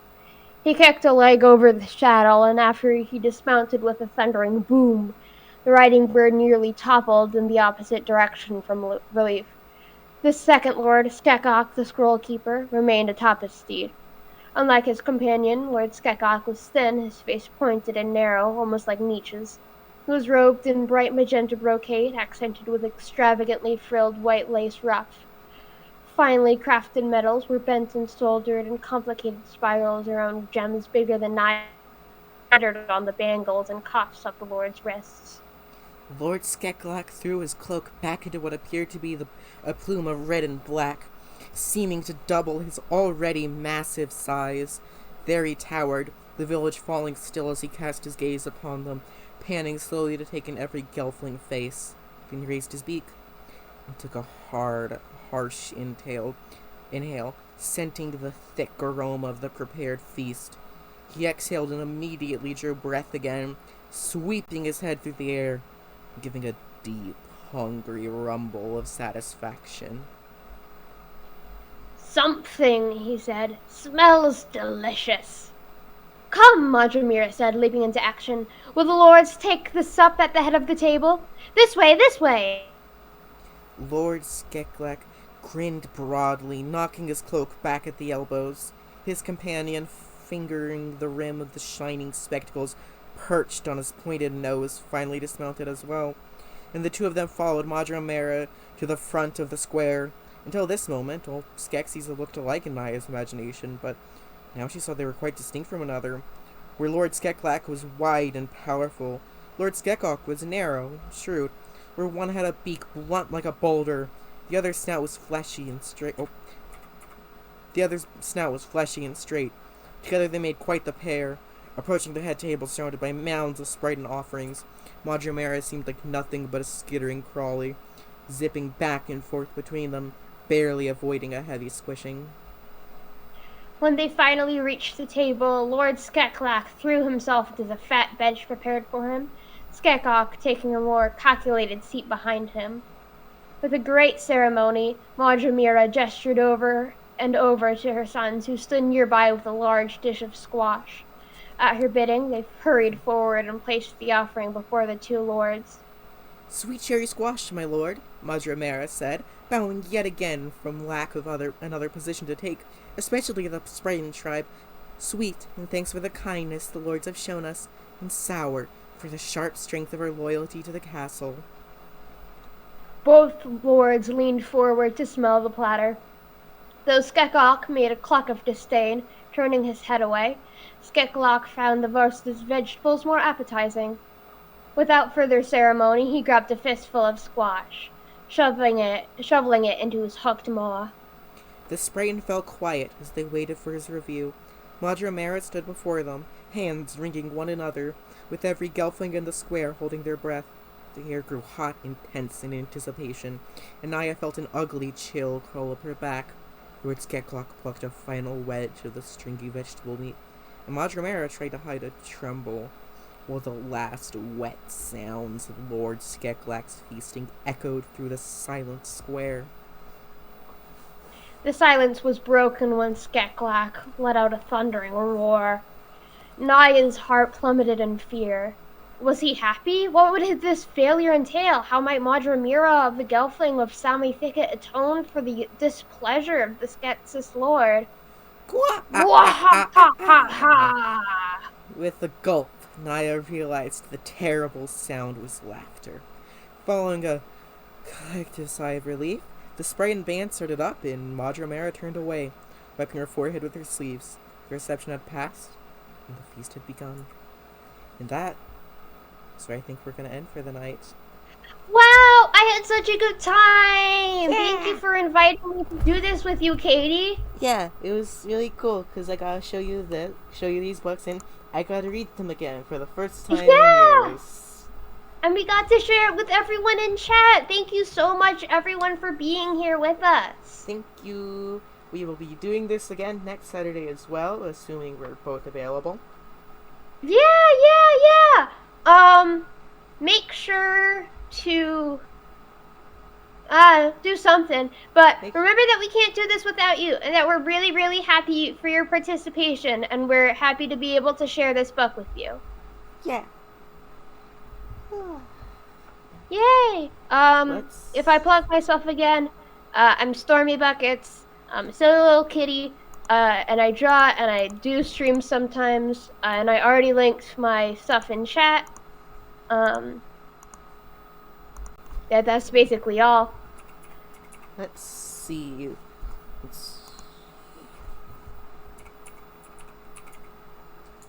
We're gonna raid Holly Hollow Tones. she's playing Woo! Kirby. She's playing the new Kirby game right now and finishing up the post game. Yay! Let's see.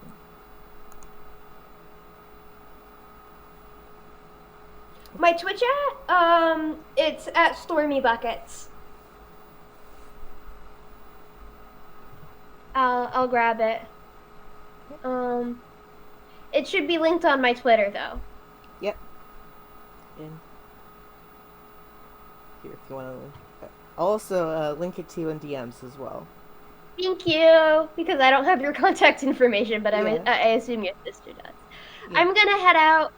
Yeah. I should probably get something to eat as well. Yeah, eat up. And I'm really excited to do this again next week. Yeah. I can't thank you enough for inviting me to be here. Yep. Good night. Goodbye. Now. Good night.